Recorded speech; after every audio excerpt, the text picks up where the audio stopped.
with it.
What is up, YouTube?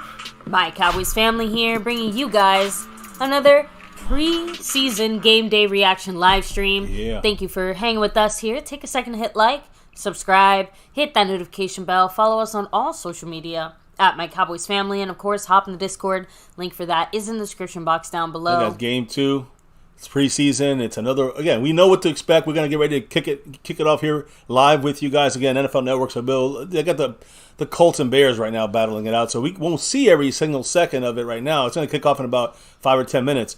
But we'll bring you all the news, info, and updates on this game, reactions, play-by-play, watch party style right here, My Cowboys Family. But before we can even get going, let's open it up and shout out those that make it worth the while here, so to speak. On the nightly, the family that keeps the channel going. That's sponsors of the week. But the sponsor of the week this week is also the Cash App King, and it is the great Snug X. You know why he's here. You know it. I appreciate you, of course, and bossing that stream around, holding on with a Tony Pollard representation, Jason Renfro. Again, the 2-0 right there. We're going to see him in the regular season, not in today's preseason for Pollard. But Jason Renfro, much love there. He's also back-to-back gifting winner, the gifting champion, back-to-back like our 90s Cowboys. He's one back and a tie right now. Skeptical fans in first place, but that's a battle to the end. Tonight, tomorrow, we'll see who wins that. Will it go back into Skeptical's hands after 3 months of domination, or will it stay in Jason Renfro's hands for 3 straight weeks? We shall see. There's Bobby Bottles also in the mix. And, we talk about the overall leader. We talked about Skeptical fan currently leading, but the overall leader is Snug X in the Cash App, and Snug X as a sponsor of the week. He's going for that repeat like our 90s Cowboys, maybe like our 2020s Cowboys. We'll see, hopefully, in the future. Much love, Snug X, Jason Renfro, Skeptical fan, the whole crew in here, the whole star-level membership, which includes Jason Renfro, Dwayne Broussard, Skeptical fan, Andy Potched, Mary Alvarez, and Lincoln Kane, LC. So appreciate everybody there, repping that navy, blue, silver, and star over everything right here in My Cowboys Family. Oh, I got to do a shout-out here. He didn't show up on my side, but I see that Jason Renfro just gifted another membership, and Dustin Roberts. Oh, shout out Congrats to you, Dustin. to you. Congrats. And guys, if you got it, there it is. I saw it pop up on my side. Better late than never. Yeah. It's there. So thank you so much, Jason Renfro, of course. Much love to you. Shout out to all of the members right now here in the MCF family, Navy Blue, Silver, Star. And now Jason's in a tie, 8-8. It's an Aikman right there with Jason Renfro and Skeptical fan. But Jason Renfro's in second place behind only Snug X for the top spot right now. Skeptical's behind him. But we'll see as this thing continues tonight. There's 4 other ways. Again, you got the super chats, the memberships, gifting memberships, thanks button. But there's 4 other ways to help out the channel in that Cash App side of things. You see the Snug X representation. Yes, of course you do have the Cash App, money sign MyCowboysFamily, the Venmo at My-Cowboys-Family, the regular PayPal link, and last but not least, the Streamlabs link. Shout out to you, Jason Renfro, another jumped out my seat. Gifted membership there. Frame Rippers, of course, aka Voodoo Alpha. Much love to you. Drop them if you got them. Voodoo back in the house. And by the way, with that drop, baby, Jason Renfro still in second place overall, but now all by himself. All by himself. In first place on that gifting membership board, trying to go for that three-peat. Right now, 1 up on the man staying skeptical fan. That's right. So, and of course, guys, as we get rolling here, we do have a handful of things to touch on. Yeah. As, of course, we're kind of waiting to visually see the Cowboys game. They kind of did dual screen it there for a second, but, they're going to show Mozzie Smith for a second and Zach Martin on the sideline. That was about it. So let me do some shout-outs here in the chat first, and then obviously we're going to touch on a not-so-great thing, super quick there, and then get rolling here tonight. But in Mansfield, Kirkland, what's up? Hello and hi. Dirty South MVP, much love. Kenzie Band's in the house. Scorpio, much love. Of course, Frame Rippers. Jason Renfro representing. Broken Nerd, hello and hi. Snug X, the sponsor of the week. And the leader across the board right now on those fronts. He's here representing. Dustin Roberts, hello. Cap52 said, about that time, go Cowboys. You know it. Justin Quarles, a Q man in the house. We have Daniel Berry Sports, what's up? The Lunatic. Always, Puro Pinche Cowboys. Always, the Lunatic, the Godfather. Let me see. Retro Scotty, hello and hi. C Bass in the house, skeptical fan always. Staying skeptical. Let me see. Jump Tube, what's up? I think, that's everybody here so far. Let me come back down. Sarah Small, much love. Aleva from Wakanda, what's up? Hello and hi. So Sarah back in the house. With that, baby, I know that, we're going to go ahead and kind of kick things off here officially on the MCF side of things. You can see us hello here and hi. in full effect. I'm representing number 33. Not just Tony Dorsett. This is Damone Clark, who'll be playing a lot of snaps in this, like last game. And I think that Damone Clark is a guy that is going to take a lot of starting snaps this year next to and alongside LVE at linebacker. So number 33, major player. I know you got a couple I'm guys. representing all the Dallas Cowboys. Unfortunately, all my jerseys are only stars. She's got that star for everything, right? So, and none of them are playing. So I'm not going to represent a jersey of a guy who's not even sitting out. But hey, she still represents. That matters is everybody wears this. This is a Cowboy Mosh special. You know what I mean? All right. And actually, that leads me to another topic here in a quick minute. But just for those that know, that star level membership crew, let's announce this. And Jason Renfro dropping that dollar holler right there. Thank you, Jason. Let me guess. And he also gifted a membership Go to Cowboys? Big Flop 91. Oh, there it is. There you go. There it is. And just like that, Mr. Jason Renfro continues to jump up the board. Yes, huge shout out to you, Jason. Of course, appreciate you. He's much definitely love. coming for Snug X's spot there, it looks like. Yeah. Still a little bit back, but not as far as before we started this thing. And now he's at 9 gifted memberships to Skeptical's. 10 gifted memberships now to Skeptical's 8. So the man has taken control of the board here. Still second place, though, on the Cash App. Second place on the overall board, but getting closer. Those guys are out there. Much love, Jason Renfro, who's got a number 54 jersey, just like this, sewn and stitched. So jump up in that or upgrade to that star level membership. Yeah. Shout outs, all that stuff. Part of the channel here, the experience at MCF. So thank you on that side. But yes, we get the shout outs. And again, the jerseys from Mike Mosh, South to Heaven 88, Cowboys Mosh. Today we lost a family member, I guess you can say, from, and not necessarily the MCF family. He was part of the family. He jumped in the chat once in a while. He was a TTC guy, legend, 8 camel toes, and a guy that to me one of my best friends on this side of things. I still can't believe it. He's passed, and he was a little younger than I was, so a young guy, and young compared to I'm older, but man, I just still it doesn't sink in. So to me, it literally feels like he's going to go live in an hour or two, like he always did. So yeah, I don't know. I mean, him and I had very similar views. So rest in peace, there, my guy Camel, 8 camel toes. Yeah, One of the best to do it on on the TTC side of things. One of my favorites of all time. And again, I'd say a close friend up on these streets, so to speak. And you know how much I spoke about Kenny Hamilton and how much I respected him. Even if some people didn't like him and didn't like some of the stuff he did. It's a heavy heart today as we go live. So a little tough to do this. Even I wasn't even I was thinking of canceling this thing, but of course the game is going to get our minds off of that. So that's where the positive comes into there. Oh. Yeah, thank you again there, Jason Renfro. Okay, Motor City Maniac. Yeah. Is that another gifted membership? Yes, it is. I did not add that one, I think, to the list. No, it just came up now. Oh, my goodness. Thank you, Jason, again. He's taking appreciate you. But the game started, by the way. First down. Yeah, kickoff apparently was really good. Seattle got the ball. They had no place to go, but if we get almost a first down, if not a first down, as we get rolling into this thing, definitely leave your comments below on anything related to that. We'll hit them up as soon as we can. And, I'm still trying to focus somehow on the game, and it's kind of hard to do with this thing at least they put it up there real quick. But... Yeah, they have dual screen, so they're giving the Cowboys the love up there. I'll say first down. I did see. Okay, Seattle got the ball first. They get in the end zone. Yeah, so first they did down. give them a first down. No, is it? They're going for like a quick dive. And now they got a first down. But the Seahawks, what happened was on first, the big play so far has been 3 plays. That was a quarterback sneak on 3rd and inches. And they made a mistake with the Lions. Yeah, okay. What the first down play was the one to watch. Go back and watch the first down play. That's a run stop, and I'm pretty sure it was Mozzie Smith pushing the pile back. They had a loss of a yard, I think, on that play. So Mozzie Smith, single-handedly, right now, kind of handling the inside. As he's starting there, you've got 3 down guys, really 2 down guys and 2 pass rushers on the outside. Interesting setup that they run. Can we stop this? We do stop this. Great job. Stopping the run is key here. 54, Sam Williams in the mix. You see Damone Clark jumping over. Overshown as well. Marquise Bell. Love it. I love it. So, I was going to say a couple of things. Hey, yeah, Scorpio, I agree. Raul, what's up? Hello and hi. So, yeah, real quick, back to you, baby. Yeah, no, just a couple NFL things, but I'll do that later. We'll do the NFL stuff later. I do wanted to say a couple things about this today. Jerry also spoke a little bit right before this game, so I did want to touch on his comments, but I'll probably wait for a quick commercial break to do so. I love seeing our defense. These are mostly backups. To me, Deron Bland, 26 and 33. I'm sorry, Damone Clark and Deron Bland. It's a catch, about 3 yards short of the first down. And they got their starters in there, I'm pretty sure, if I'm not mistaken there. That's Tyler Lockett?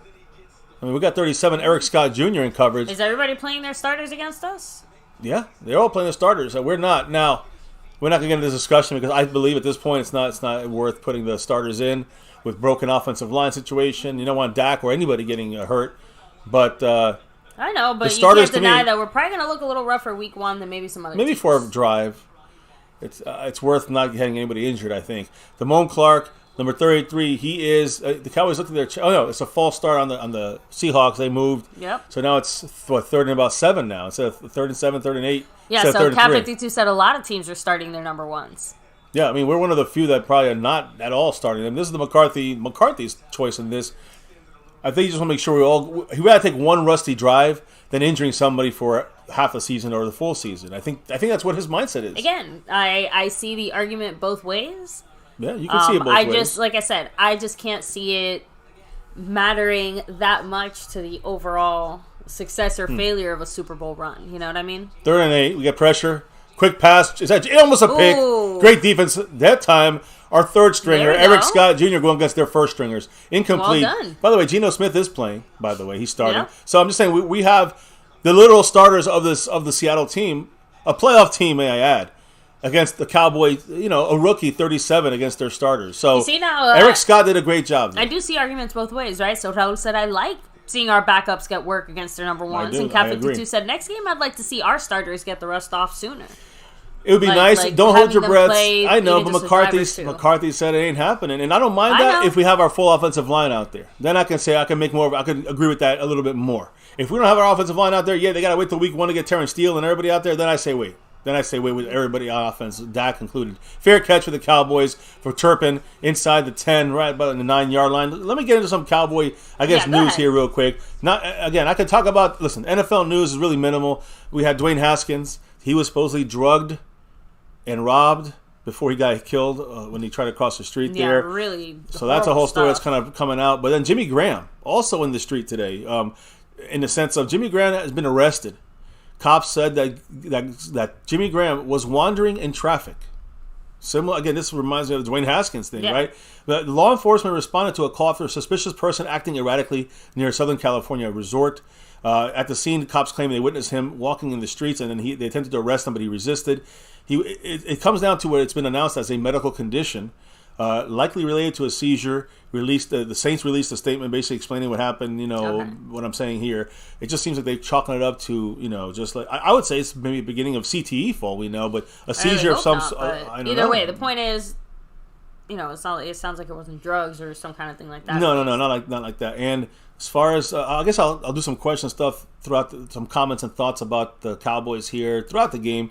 But again, our game here kicked off a lot later than usual. Last week's game, 3 hours and 9 minutes. So buckle up, guys. It's gonna be a late night here in My Cowboys Family. Yeah, which again, if you watch My Cowboys Family, it's probably not. It's right on par. It's right up our alley. Yeah, right? we're cool with this late night stuff. We love it.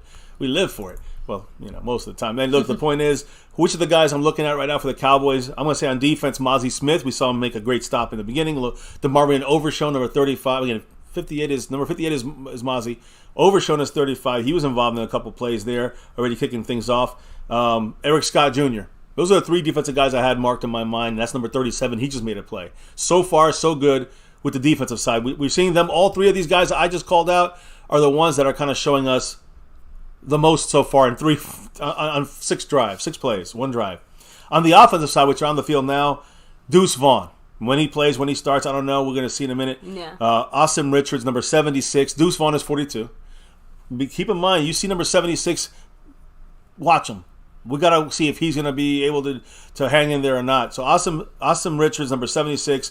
Jalen Brooks, number 83, wide receiver. John Stevens, number 49, tight end. Jalen Tolbert, number 18. Peyton Hendershot, number 89, tight end. So all these guys, watch them. Brandon Aubrey, the kicker, who had a good kickoff because it went out of bounds. So those are my guys I'm watching. I'll hit up a couple of thoughts of Cowboy news, I would say. You see, now Dirty South said it mattered last season. Dak got injured, the receiving personnel, coaching decisions. I'd play the starters at least one series in the preseason. And listen, I am a supporter of that, but I know not to get excited about that. Yeah, McCarthy made it clear that's not happening. Yeah. There we go. Ooh. That's Rico Dowdle getting the start. And again, I had said this. A solid 9 yards. Yeah. Shit. Did he get the first? I mean, he's still running. He passed the line, but they called him down. They didn't blow the whistle. They called him down at the 1 yard short.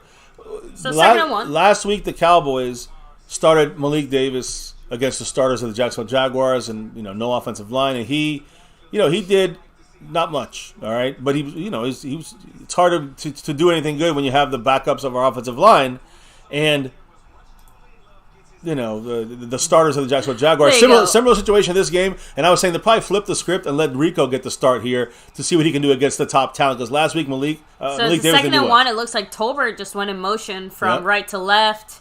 It's a run up the middle to Rico Dowdle again. He gets first the 3 down. yards necessary for the first 1 down. yard. He got 1 yard necessary. Yeah. But the key to him, got to watch his fumbling. He's more explosive than Malik Davis, so I'm cool with him. Just don't effing fumble, and that's what we got to. By the way, just me, Kathy said you won't see me say this often, but I don't like Seattle, so go Cowboys. So there you go. We'll keep that in mind. Appreciate. Oh, thank you, Jason Renfro. Congrats to 71 Cowboys. Ooh. Drop them if just you got like them. That.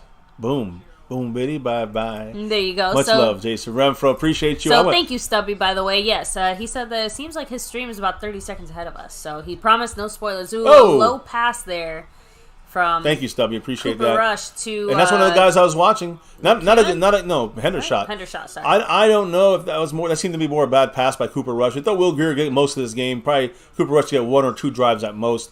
But a low pass, a little pressure. Bad throw by Cooper Rush. The key here is Hendershot. I mean, I got to see him make some catches. The biggest thing with him is making the catch. He knocked the ball up in the air last year. Now they're coming here, a little bit of a blitz look from the inside and outside, kind of showing that. 2nd and 10, shotgun for Cooper Rush, coming with the cornerback blitz, throws it to that spot, and it's about a 4-yard gain. It's Rico Dowdle out the backfield. So good to see. Just the way Rico is gonna. Got to get the hands in, right? They're going to work a lot of Rico Dowdle this game. I saw Brooks over there, Jalen Brooks, our 7th-round pick, do a crossing route. Because the blitz came from that side, the way I think McCarthy's game is going to be quick. So if you see a blitz, you throw it to that side where they're blitzing from. Because, I mean, the probability is they're gonna have somebody have to come back and make up that space. I do think that Dowdle will end up getting the the second spot. The second spot with Vaughn getting the third spot. They do favor him right now over Malik Davis. Shotgun, 3rd and 7. They're looking blitz, but they're not. You got time. They're blocking. He's going deep. Cooper Rush going deep. Comes back. Who is that? No. Tolbert with the catch. Yeah, but I think it's a flag. I don't think so. I think it's on them. That's a catch on Tolbert. Tolbert made the catch, true. and they did say it was on. So number 18, say it was on defense. Jalen Tolbert, a guy I've been talking about. That was a really nice catch secured himself that fourth spot. Do we all agree? Jalen Tolbert secured that 4th spot. Remember, last time he had this interference, it went against him for offensive, but he made a great play. That's why for a second I was like, which way what happened? Dirty South. There we go. Thank you, Jason Renfro, who gifted a membership there. Is that another one? To Dirty South MVP. Ooh. Yes, he did. So thank you so much, Jason. So that's another one. He's almost really going for that top spot. He's getting close to Mr. So Snug 1st X. and 10 for our Cowboys. We're on their 40, by the way, guys. To run the Dowdle goes Seahawks inside, territory. gets right. Well gets done about by 6 Dowdle. yards, 7 yards explosiveness there. Just can't fumble. So he's doing a good job. Said I like Dowdle. Yeah, he's more explosive than Malik Davis. So I always like the Davis better, but I think that Dowdle's a more explosive guy. I admit that, and he just can't fumble. If he keeps that explosive, he's the number 2 guy. He's going to win it. By the way, 9 minutes on the clock and ticking, of course, in this first quarter. Let me see something. Okay, I'm just trying to make sure I got Mr. Jason Renfro. By the way, Dowdle goes, or is that Dowdle? No, it's not. He's got 13 gifted memberships right now. His 5 lead over Skeptical. Rush throws, it's wobbling. Horrible. Yeah, that was like the worst pass ever. Interference on Seattle. To me, I think that Cooper Rush also got hit, and that kind of. William Birdie said Tolbert might turn into a decent player after all. So I told you guys he was overwhelmed last year with the Kellen Moore bullcrap kind of. That nobody on the team really got it down. We saw the mistakes by Dalton Schultz and CeeDee Lamb throughout the season running bad routes because in the first half of the season because of the Kellen Moore factor. If they couldn't get it, how is Jalen Tolbert going to get it? Yep. And of course, Cooks, the impact that he had. They picked up the flag because it was tipped. Oh, that's the bullshit. Hands to the face. Come on. They hit Cooper Rush's skull. That's all right. Yeah, they're saying Rush got crushed. So, by the way, a huge shout out to everybody here chilling, hanging with us. Hit that like, subscribe, notification bell. Drop the knowledge. If you want to drop the love, help with the channel, that's great. It's 3rd and 4 is what we're looking at right now. Shotgun for Cooper Rush. Trips right, bunched. Let's see. They're coming pressure, and they're sacking him. There it is. He just lost fucking 10 yards. Now we're on our own. Now we're on their 44. So I think here's where you got to bring Brandon. Okay, now we got to go to another guy we got to see. Brandon Aubrey. All right? Brandon Aubrey, to me, let me see, 76. Look, there's Awesome. Awesome did a good job, though, holding his ground there. It was more from the interior there. Brock Hoffman, Mr. Problem Starter. He is, to me, people are trying to hype him up. He could act all hard he wants. I just don't think he's going to be able to be a confident depth guy. We might keep Josh Ball over him. But, yeah, right there, Hoffman blew that one. As we punt, by the way, try to lock it up deep in their own territory. They do on their own 3-yard line. Let's see if it goes to does it stay at the 3 or 4, or does it go to the 25 or the 20? Remember that rule change we heard? True, that's right. So let's see where that ball goes. But, oh, man, look at it. See Hoffman missed the block, whiffed completely on that block. That was really bad. And I see really, really, really bad. Awesome Richards, number 76. You see, he kind of lost it for a second, but picked it back up and did a great job blocking. I like what Richards is bringing right now as a rookie. 5th-round rookie. Can he be a depth guy that can maybe bypass Farniok and let's go? We'll see. Yeah, by the way, I do agree. That was a fantastic punt because remember, he had to actually kind of punt that a little bit short so it wouldn't end up in the end zone. Yeah, that's... So based on, without knowing what the heck the new rules might do to it and where it might go there. So just saying that real quick. So Devontae Alvarez said, against our backups, I am not impressed. So Stubby1085 said, did y'all say that this was the first team Seattle D? Yes. This is again, outside of injuries or anything, this is their starters. That anybody that can play is playing for Seattle as far as their defense and their offense. Yeah. The offense has Geno Smith. We have our backups and 3rd stringers. Yeah, so, and trust me, I think all of us would have liked, to see just a drive of our starting offense. But McCarthy is set. He set himself in stone. It ain't happening unless it's a major shift. You're not going to see any starters Rick out Scotty, there. by the way, also said that Hoffman isn't ready. So, yeah, he's not ready. You got to cut him. Practice squad him if you like him, but he's not a 53 guy. There's no way he's showing me any of that crap right now. By the way, I want to shout out. You know why he's here. Oh, not Jason Renfro. I love you, Jason Renfro. Snug X. Ooh. He dropped a Tony Pollard, holler right now. Jason Renfro had that. He's up to 21 up on that board. He's on Stephon Gilmore. But Snug X, he's extending the lead a little bit here. Jason, you're about like, I don't know, about 3 or 4 away from the top spot. Now you're like 23, 24 away from the top spot. Snug X with that Tony Pollard drop in the Cash App. So that puts him, puts him ahead. Keeps him way lead in the Cash App and at a minimal distance right now from Jason Renfro right behind him. Just want to throw it out there. Much love. Do you have what he says? Because I know he always says "Go Cowboys." Yeah, I know why he's here. Yes. MCW. So I know it's not my pretty face. Much love, Snug. Appreciate you. And Mr. I said just one drip drop. One drip drop. I don't know. He said one drip drop. One. I'm guessing you mean one drop by Seattle. I'm assuming. Well, we'll see here again. The drops are dripping Cowboys. From my The Cowboys. By the way, Snug, we'll talk all that later. Fourth quarter. We're still in the first here, just warming up. Yeah. So right now, it's Damone Clark, number 33, takes that LVE spot. Let's have our defense hit the field. Yeah, listen, there's our backups and our rotation players. Right there on the floor. Yeah, good. Our rotation players are there. Good job there, reading it. Overshown, great job. Great job by Overshown. Is he hurt? Don't tell me he's hurt. Please don't tell me he's hurt. Fuck. He's hurt. He's hurt. We lost him. He twisted that knee. No. It was the knee. He got back up and he dropped right down. This is why you don't put your starters in. Again, this would be a major blow to the kick of his career. Overshown twisted his knee, and I think it was his knee. They're not showing it.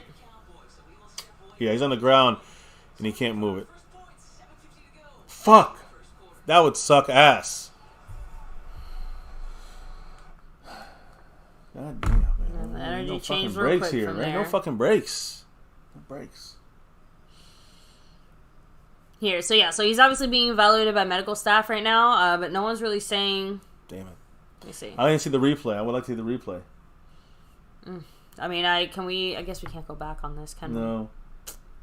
That's unfortunate. But we can. Shit. So how about this, real quick? If anyone in the chat does have the ability to maybe rewind or anything like that, let us know if you guys also think that it was. Let me see. Mr. Rice said it looked bad. Yeah. Scorpio said he was flying too. Stubby said it seemed like his knee. Cat 52 said his fucking knee. So yeah, I think all of us are. Some of us are saying like, I hope it's just a cramp. You see, the thing is, to me, that's weird. There wasn't a ton of contact, which makes me think ligament. That, and again, yeah, that to me, the way that he went down, he's out for the year. It's the worst case, and now it delays his development going forward. There you go, just like that, just one like that, just one thing fucking happened. We just talked about this, and the thing about that, you can't help it, but man, he tried to get back up. He tried to jump back up. And then you could see he collapsed again. Move. He collapsed again. He couldn't get up fully. Scorpio said nothing twisted, but he grabbed his knees. So yeah. So Aztec Aguilar 04 said Overshown doing too much. Damn it. He wants to show. He was there with speed right there. He did a great job doing something that he does. Let me try to check again here. There's nothing really good we could say about this now. Yeah. So Todd Archer is saying that it did look like he was reaching for his left knee. Let me see. Yeah, apparent left knee injury. Let's hope it's a sprain. The head athletic trainer is currently... Oh, thank goodness. DeMarvion Overshown is up and walking under his own power with the medical staff, which is a good sign. It's a good sign. I'm just saying, maybe it's a sprained ACL or MCL. Look, but usually you can still sometimes walk off the field. I know they don't do it as much anymore. Look, I know you can it's walk possible. Off the field I know it's with possible. I'm with just a tear. saying that... I know. I know. It's better. Let's hear this. They might One say thing at a something time. here. At least that's the best thing we can leave with right now. Is that Chris Hall? That's the best thing we could hope for. Because again, there's nothing you can good at in my mind. Even if he walks off, it's still not. I know. Well, hopefully we'll have an update in a few minutes on the severity. Cowboys playing press here. Got a next man up here. So now who got Devin Harper, number 50, comes in the game. All right, well, I said comes in the game. He's in there with Damone Clark. They're blitzing. Great blowing press. it up, wide open. Not good. And who's that? Fumble. Bobo fumbled it, but they're on Bland. Did he get burned there? I don't know, but that's a very unfortunate name for this guy. It's hard to be happy at this point right now, honestly.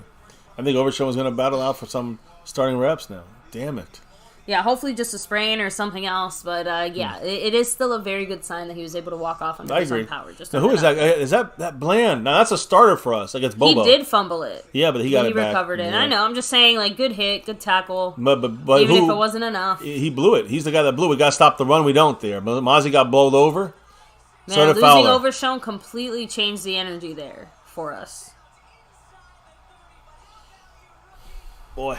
This is some shitty reaction from the defense here. I mean, again, that to me, if I look at this, look at Mozzie Smith and Fowler. The hole's right there. Mozzie got suckered in there. Great blocking by the Seattle Seahawks. Yeah, what's up, Mary Alvarez? Thanks for being here. Mary in the house. What's up? Great job by the Seattle Seahawks, but Mozzie got blocked, and the lane was perfect there for the running back. Red Wine tried to make he made the tackle eventually. Now they're on our 38-yard line. They're on the move. Geno Smith. These are their starters. Geno Smith's under center.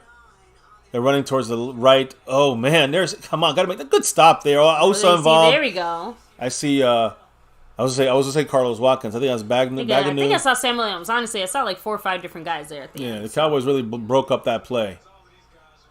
I would say we had one bad run. That was the worst of all the runs they had. They had 4 or 5 runs. I think that's the only bad one. That's the only bad one. But again, everything around that, the run has been stopped. Mozzie's been doing good. Linebacker's been doing better because they have Mozzie there. But again, our backups, they're starters. Devin Harper's in the game, number 50, because Overshown got that knee injury. Going to cover here. Let's see. Quick.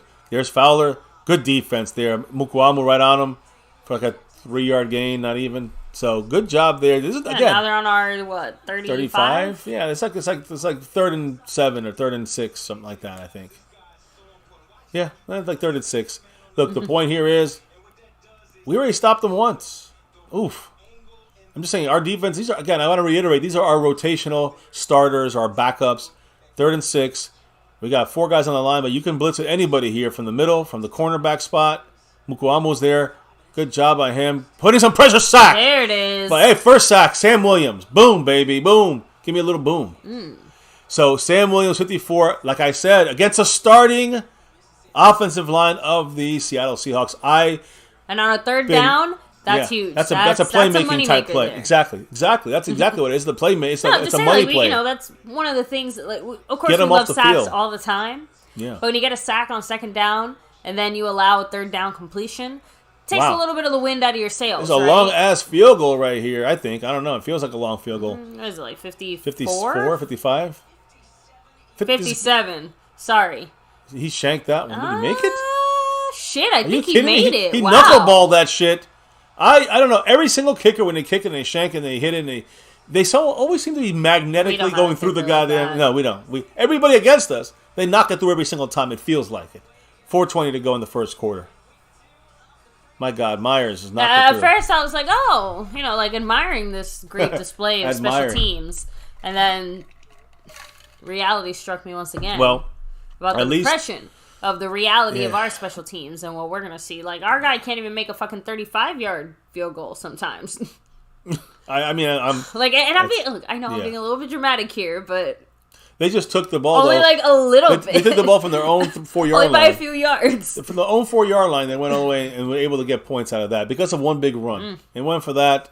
I mean, we had them locked down. Yeah, but no, that was very impressive actually against their starters. The defense rallied after those 2 back-to-back bad plays there. So. Yeah, and losing Overshown. Bend but don't break, exactly. So nice, not bad, right? So honestly, I'm feeling much more confident about a lot of the depth on this team, and at least when it comes to the defense, we know that a lot of those guys we're going to be seeing probably a lot more than we will on the other side of the ball. You know what I mean? So I kind of feel bad because offensively, you have to assume that most of those guys have to look better when it's Dak Prescott at quarterback. Oh yeah, but you have your starting offensive line. Scope of that starting offensive until line. They're kind of mixed into your 3 receivers, offense. Tony Pollard. I mean, it's not even a comparison there when you have that upgrade from our offense right now playing against the Seattle starters on defense and on offense. Here, so go ahead. I'm just going to try to do a quick Overshown update. If I hate, let me see. I'm just thinking that Oh no. What is it? So. So first they examined his knee in the blue tent, but now he's being taken up to the tunnel in a cart. Cart. hard. That's why I was afraid even walking off. It's not always definite. So that means that whatever preliminary examinations they have done, obviously not good. Oh boy, you still want everybody to start? You want the starters out there still? I mean, I know it's maybe not the time to say that, but that's the exact reason you don't put the starters out there, and that's why McCarthy don't want to put the starter out there. Guys, so I will keep you guys updated as soon as we know. But yeah, he's going to be further evaluated in the locker room. I'm assuming they're going to be doing some kind of X-rays. Probably MRI coming soon. The MRI will come on Monday. Tomorrow, Sunday. Yeah. It's a shame to start off your career like this. And not just that, but would you say that he's one of the more standout guys so far of these backups? On the defensive side, as far as like the rookies, the standout is, the new crew. He's one of them. It feels like Overshown is probably one of them. I mean, outside of Deuce Vaughn, Mozzie, outside of taking Mozzie, the ball it feels out. like he is. Jesus, he got clobbered there, 20-yard line. But man, I feel like Mozzie, Vaughn, and Overshown were the three rookies that you heard the most about. And Mozzie in a slightly more quiet way, like he's a first-round pick, and he was looking good. But, Deuce Vaughn was just like kind of a fan favorite from the jump, and because of his size and his kind of explosiveness. But Overshown was, to me, that guy on the defense from the rookies. Yes. So far. We snapped the ball quick. There's an extra guy in the field. No free play. Got trips right. And Turpin's in there. Simi.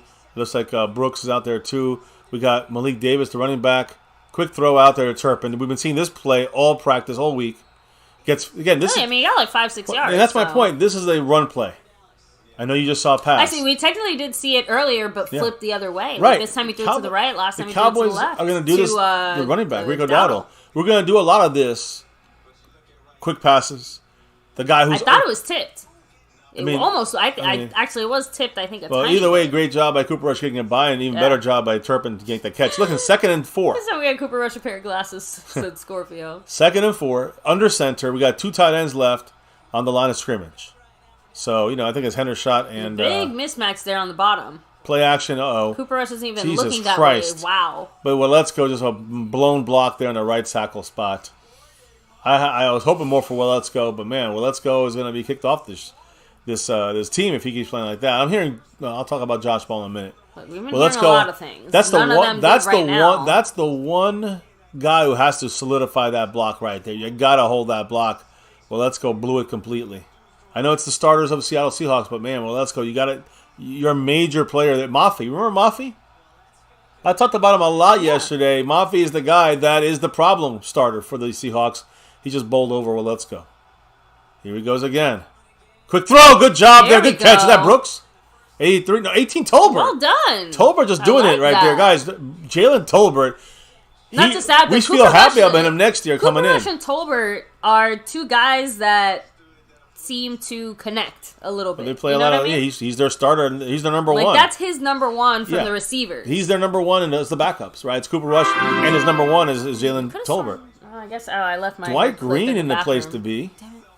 Thank you, Dwight Green, for subbing it up. Appreciate you. Welcome to the family. All right, Cooper Rush with another little quick pass to Hendershot. Again, first down. You know what that's called? That's called a running play. Yep.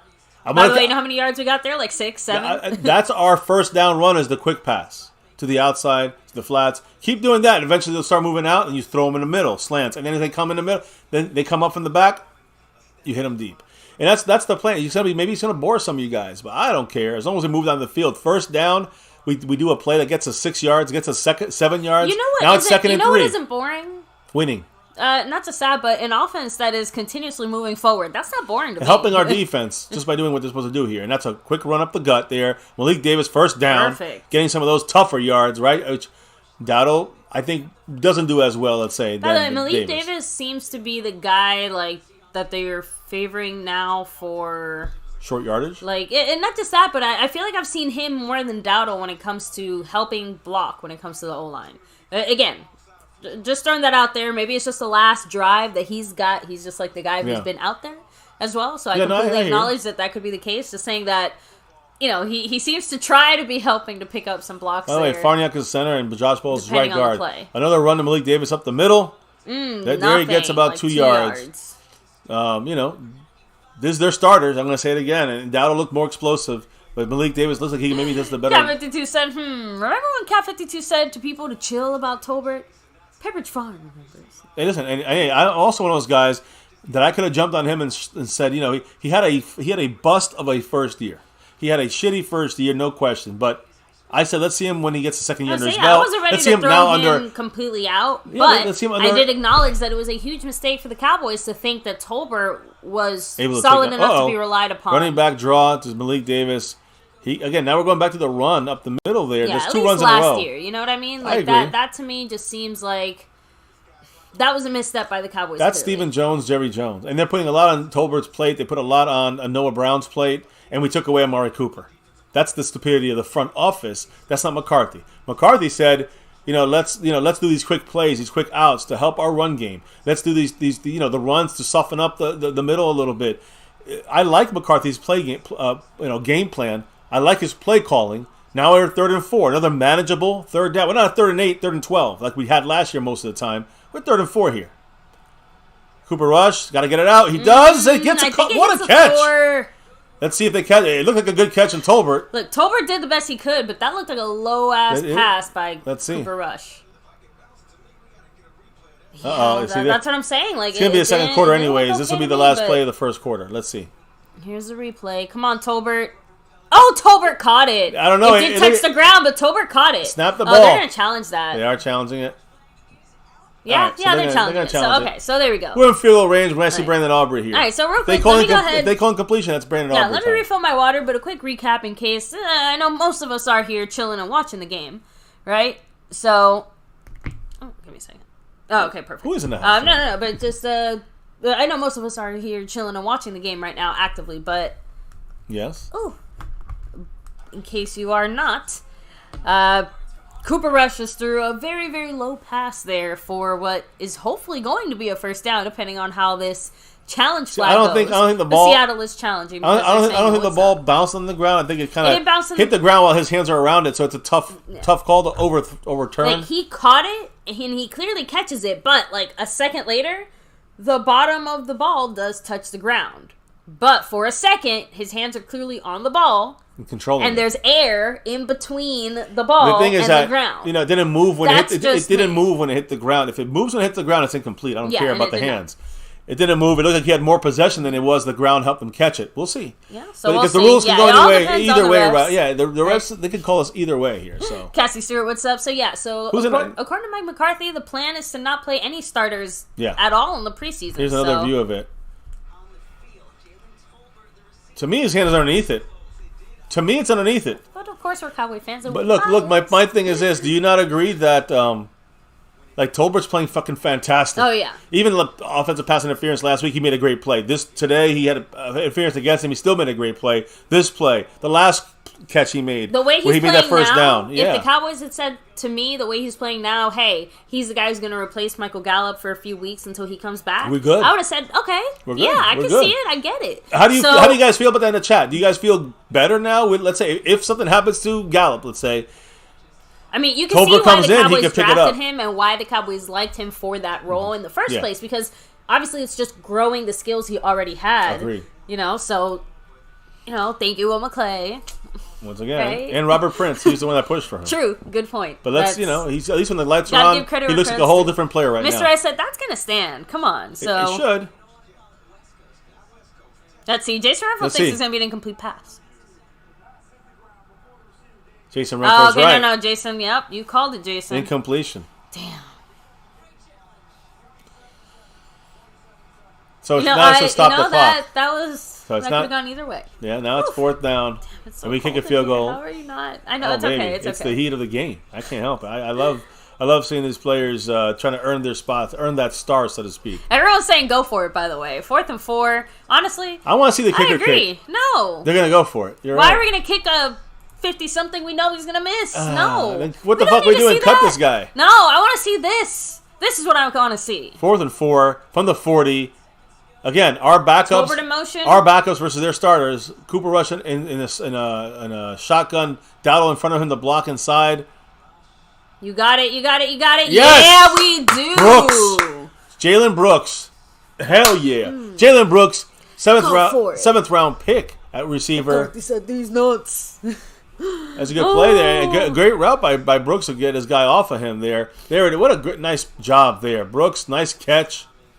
A little low and away, but good enough to get the ball where it needs to be. Cooper Rush and a great catch there. Second quarter now kicks off. Yeah, so officially the end of the first quarter there. Yeah, so let's hit up the chat.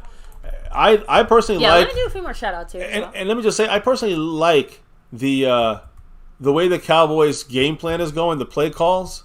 I like the way these young guys are showing up, and these lesser guys against we're really a shitty backup team here. We have all our backups, and they're playing the starters. Overall, our offense, it's relatively straightforward, right? Like, not too much razzle-dazzle, not too much trickery or anything like that, but, I wouldn't necessarily call it simple either. It's much simplified to compare to last year in Kellen Moore. That's a fact. That's how I'm comparing it to. The reason I say this and kind of lay that out is just like, let's say I did just take Cooper Rush and just like picked him up, dropped him over here, picked up Dak, dropped him over here. I'm just saying, like, how much better do you think even that basic offensive situation would have looked with Dak, with our starters? You know what I mean? Because remember, they did that against the Seattle starting defense. And I know no one's here is like fighting and playing in a hard, tough, real game way. They want to get themselves sharpened up. But they're not exactly pussyfooting around either. What I think is that you keep mentioning Dak. To me, it's... No, what I'm saying is Dak and our starting offense. To me, here's what I think. Here's what I'm trying to say, though. To me, this offense suits all these guys. Like, it suits Dak. I don't think it's going to be that much of a difference if you have Dak for this drive. We haven't have any deep passes. We haven't had anything that, So anybody, I'm not saying I can do it, but I'm saying like a good an average quarterback can manage this offense right now.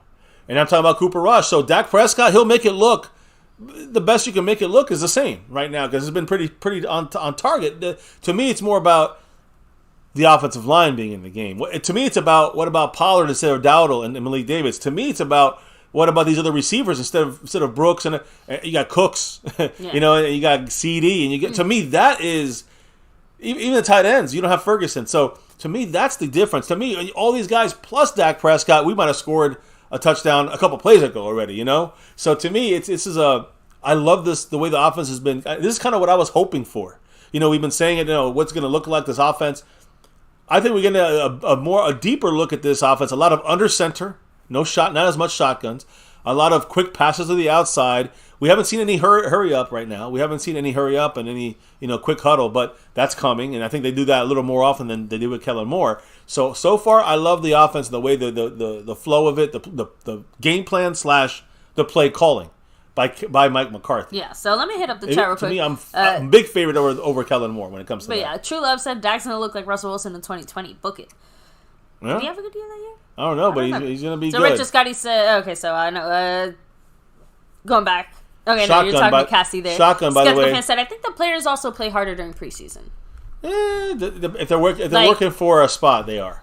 By the way, 2-yard gain. 2-yard gain for Rico Dowdle right there. But so Charles Brown of the house, much love. So good luck, Cassie. Yes, good luck on your test there. Raul said, Tolbert's impressing me, guys. Has the light come on? Absolutely. Yes. Again, he was put in a very tough position for him last year that he clearly was just not ready to fill. That's it. Agreed.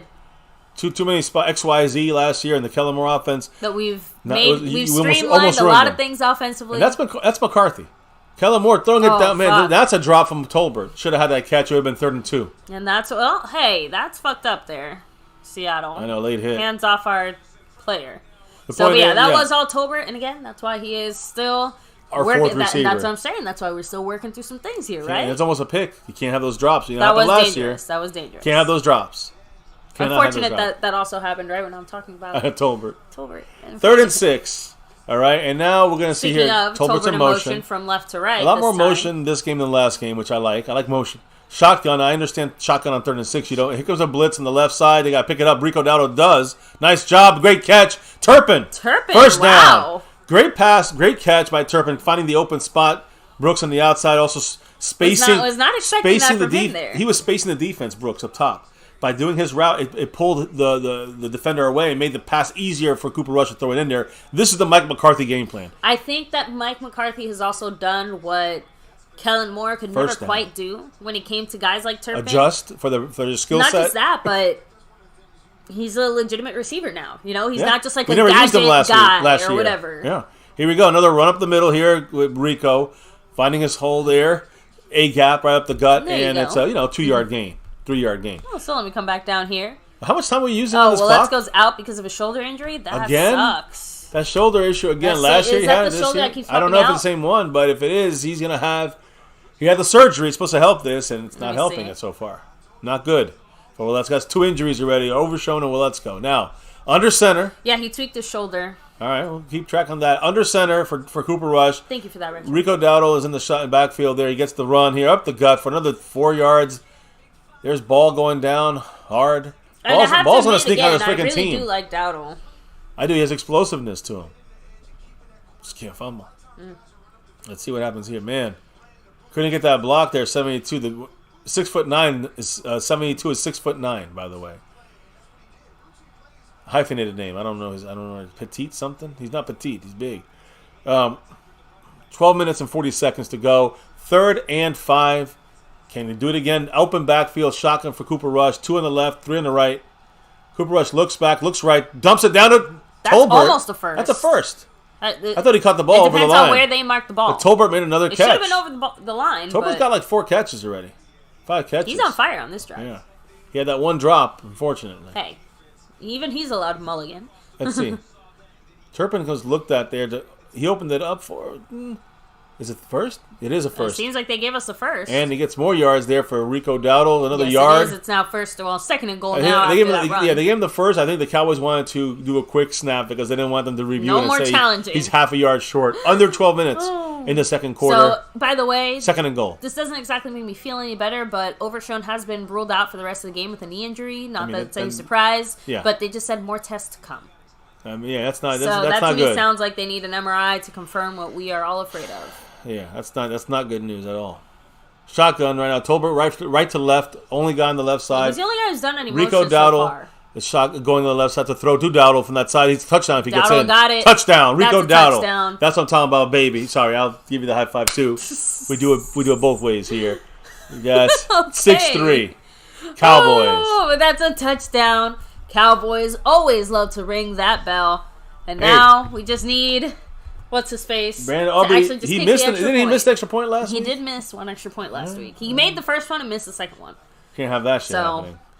But thank you so much, landlord from Wakanda with the $2 holler. What did the man say? Cassie's still fine and fella's still risking it all. Well, let's see if Brandon Aubrey's going to risk it all. Extra point is up and... It's good. It started going to the right. It's okay. And then it hooked back in. It's okay. We'll take that 7. At the beginning. You got a little choked up there. I saw you. Because the landlord's I know. I saw that too. Landlord in the house. Cracking me up here. You know. By the way, 11 minutes and 31 seconds left in the second quarter. There's one thing that always rules. You know what that is. Landlord talked about it. I'm just saying. Oh. We're risking it all. Let me put landlord on the board here. For the biscuit. Oh, so anyway, real quick, Stubby 1085 said that was a nice steady drive. Coop and Tolbert making it happen. So again, we'd love to see it. That's the type of steady drive, time-eating drive that I genuinely want to see from our starting offense. Like I said, that took about 5 minutes, 6 minutes? 5-6 minutes. Our defense gets to kick back, relax. There should be no freaking reason that our starting offense can't do this against, I don't know, I could say even a middle-of-the-pack defense. Yeah, I know you said this before, but I am going to say it again since obviously, I don't know who was in here before or whatever, and there's not really going to be a post-game live stream part of today's stream. So I really like the way that you've kind of cracked McCarthy's code when it comes to the run game. Obviously, we saw it a lot in that first preseason game, but it pretty much is confirmed after what we've seen here. So like we said, it seems like the Cowboys are making no doubts about the fact that Dowdle is clearly the favorite to be the backup running back to Tony Pollard right now. I think he's done a pretty solid job, but more than that, even he was used in that short, quick pass situation. And of course, we used a variety of guys there, but that's the point how Pollard is that is now... And he fits that.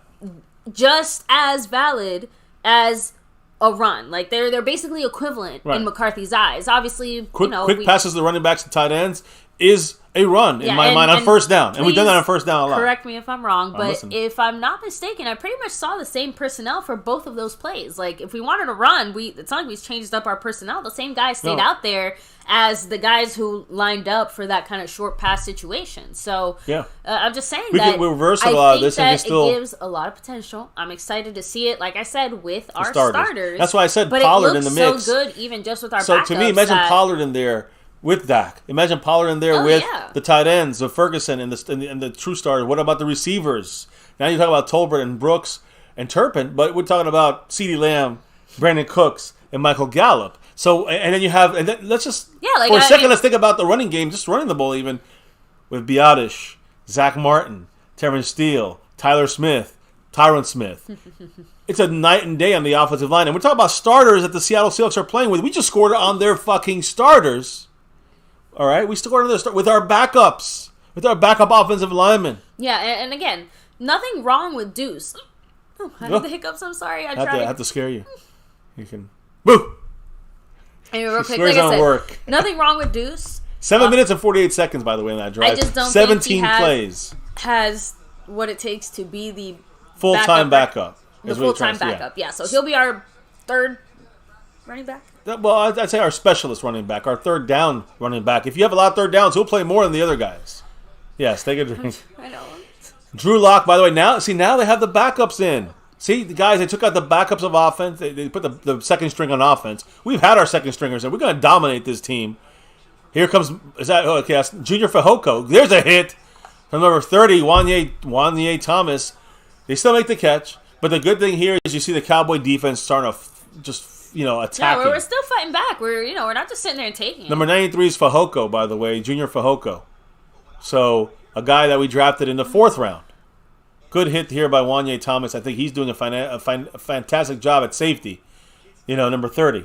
Great job so far this preseason and this training camp season. I think the hiccups are gone. After all that, 2nd and 3 is still not good for us. So it's a quick run and a quick spot there. Marquise Bell knocking him to the hell. What a job there, Marquise Bell, taking him for a loss. Great read by Marquise Bell, by the way, because I got fooled for a second. No, I actually watched for a second. When I saw Bell tackle him, I'm like, oh shit, I'm looking at the wrong spot. When I saw I actually was watching the motion, and I just happened to catch him handing the ball off to him, and the camera was going elsewhere. But I saw him like, I hope we got somebody over there. Marquise Bell out of nowhere. His assignment from safety, moving up, covering the outside, helping the quote unquote setting the edge, I guess you can say.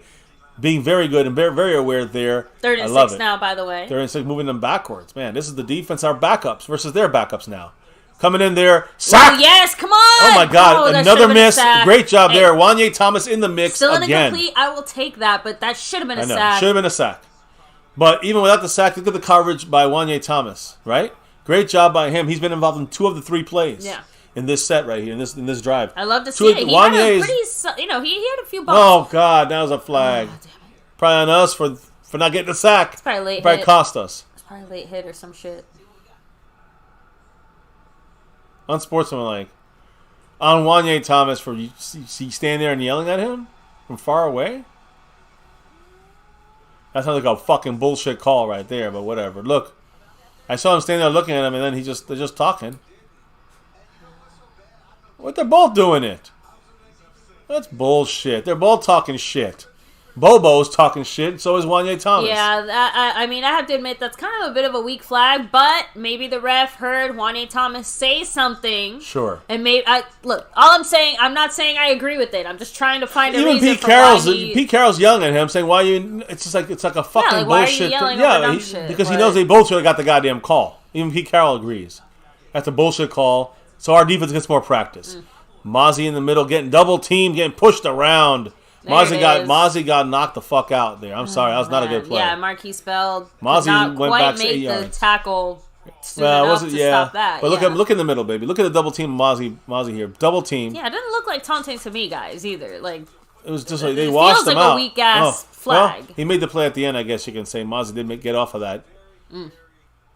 But he was still washed out there by Lucas. And these are, some of these offensive linemen are still starters for the Seahawks. Keep that in mind. Mozzie's starting way too far back. You got to get closer. And we got no pressure.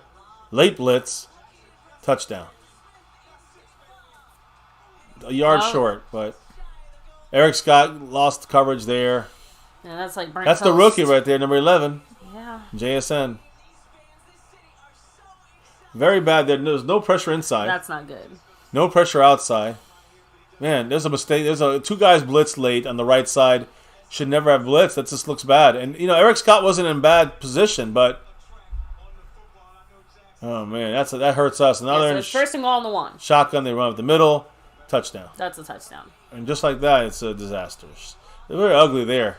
Very ugly with the Cowboys. That was quick. So there we go. Typical Cowboys. So there you go. Stoned Immaculate waiting for the hurricane. That's right, guys. There is a hurricane heading towards California. So please, please, please stay safe. If it is heading towards you guys, if you need some hurricane tips, let us know. I imagine you guys will not be having quite the hurricane parties as some of us had.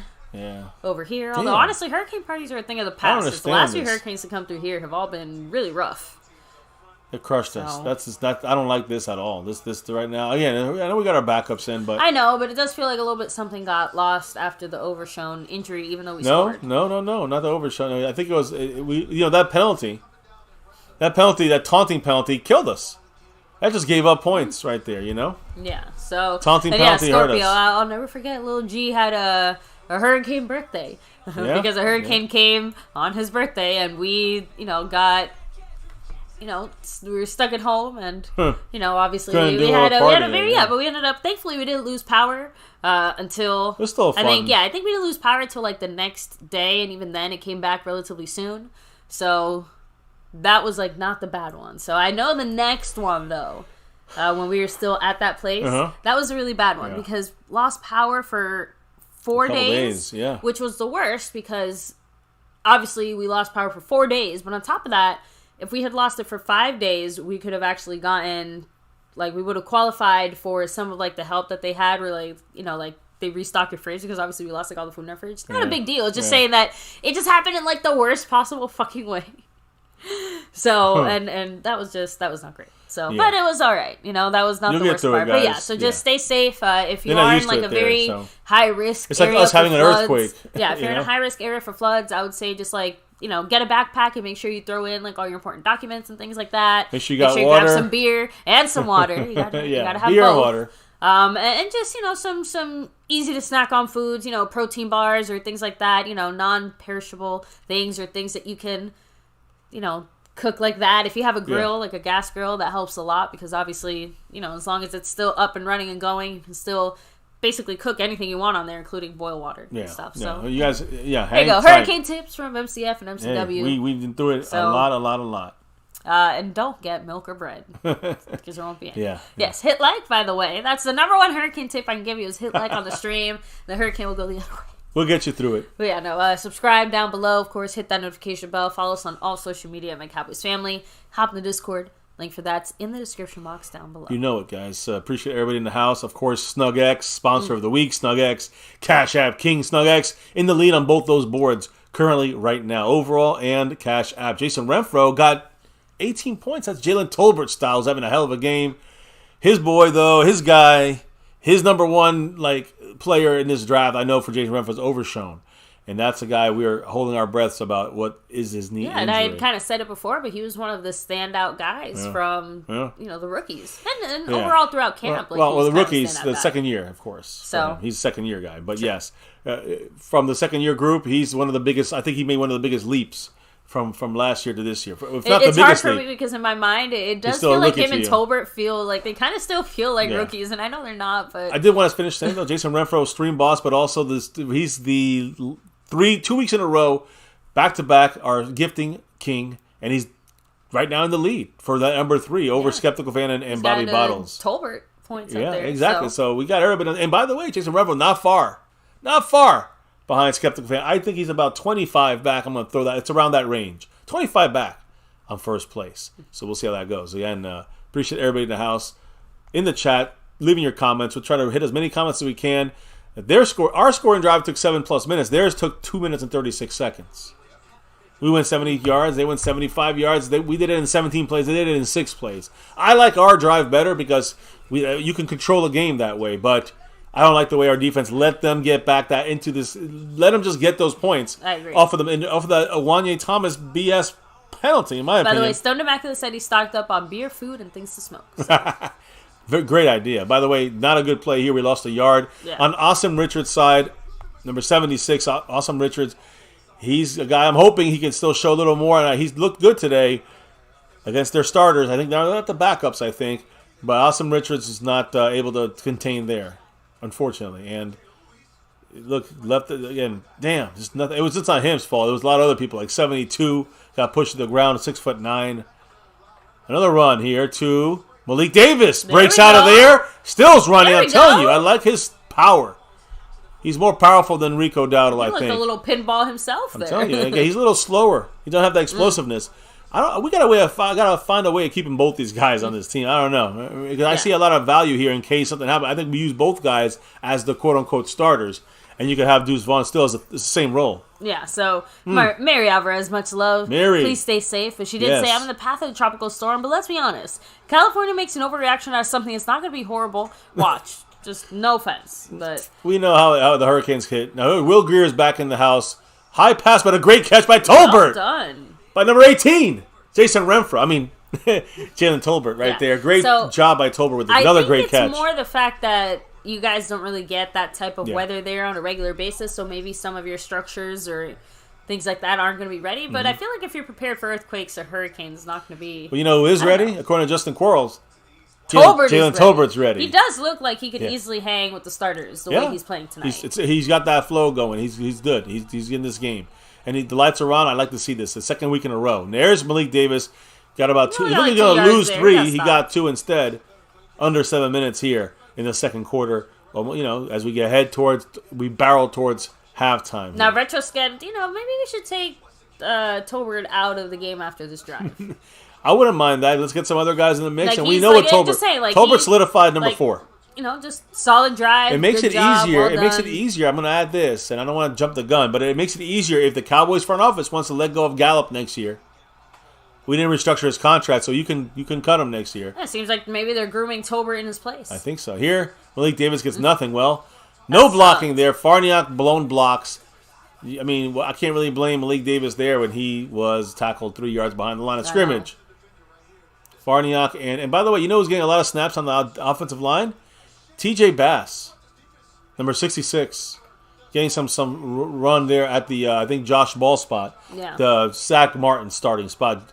Bass is an undrafted rookie, number 66. He's getting a lot of snaps in there. Yeah, if they pulled Cooper Rush, I think it is time to pull Tolbert. And also we got 49, John Stevens Jr., JSJ, right? So 3rd and 10, shotgun for Will Grier. They could bring in 4. We got time. Should have time. He's just dump it down. Nice move by him. He's got to dump it down. Somebody's open. Oh, he's out of bounds. Stevens out of bounds. Never caught that. He caught it. John Stevens caught it, but he was standing out of bounds when I saw him. Number 49. I'll let the refs argue it out. Watch 49. Let's see how he does here.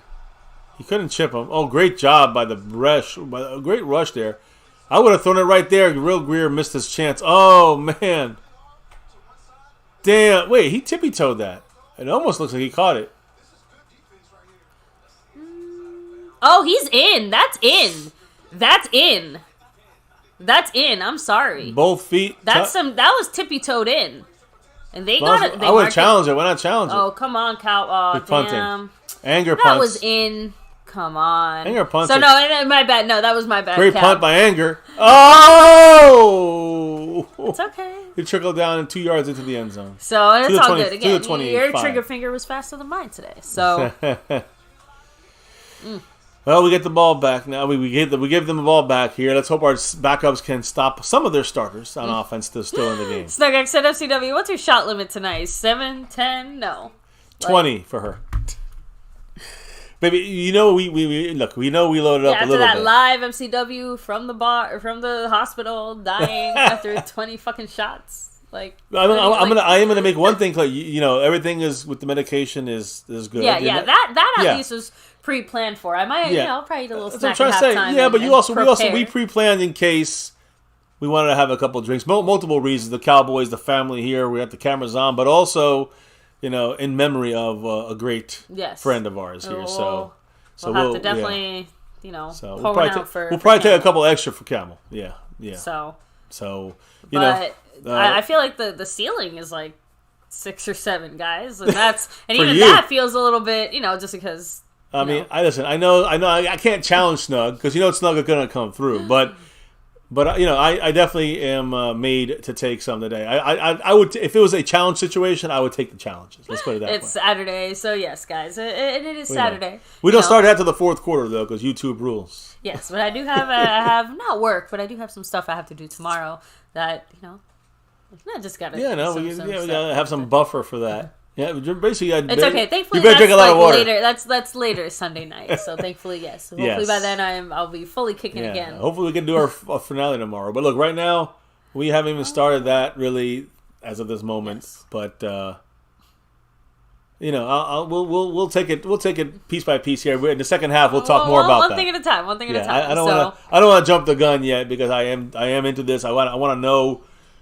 Well, I guess I'm going to fortify a halftime with the snack then, just to make sure. Okay, you better. I think Snug's coming with that. I don't know. Maybe Snug's just scared today. I don't know. Maybe. Oh wait, I shouldn't say that. You know better than I would. That's not the same thing to say to Snug. That's not the gauntlet I'm trying to throw down. I'm good. Orion Files, what's up? Snug Immaculate said, he's gonna make us. I'm drinking beer and smoking cannabis. So there you go. YouTube won't let us do that on TV. So on the YouTube live streams. Unless we edit it out later, which is what's going to have to happen. Oh, let me see here. I mean, honestly, so far, we've kind of touched on most of our thoughts here. I don't really I'm just saying, how do we summarize the things that we've already touched I like the play calling is good on offense. The defense, our backups versus their starters, they've been doing pretty good, I would say, other than a stupid penalty.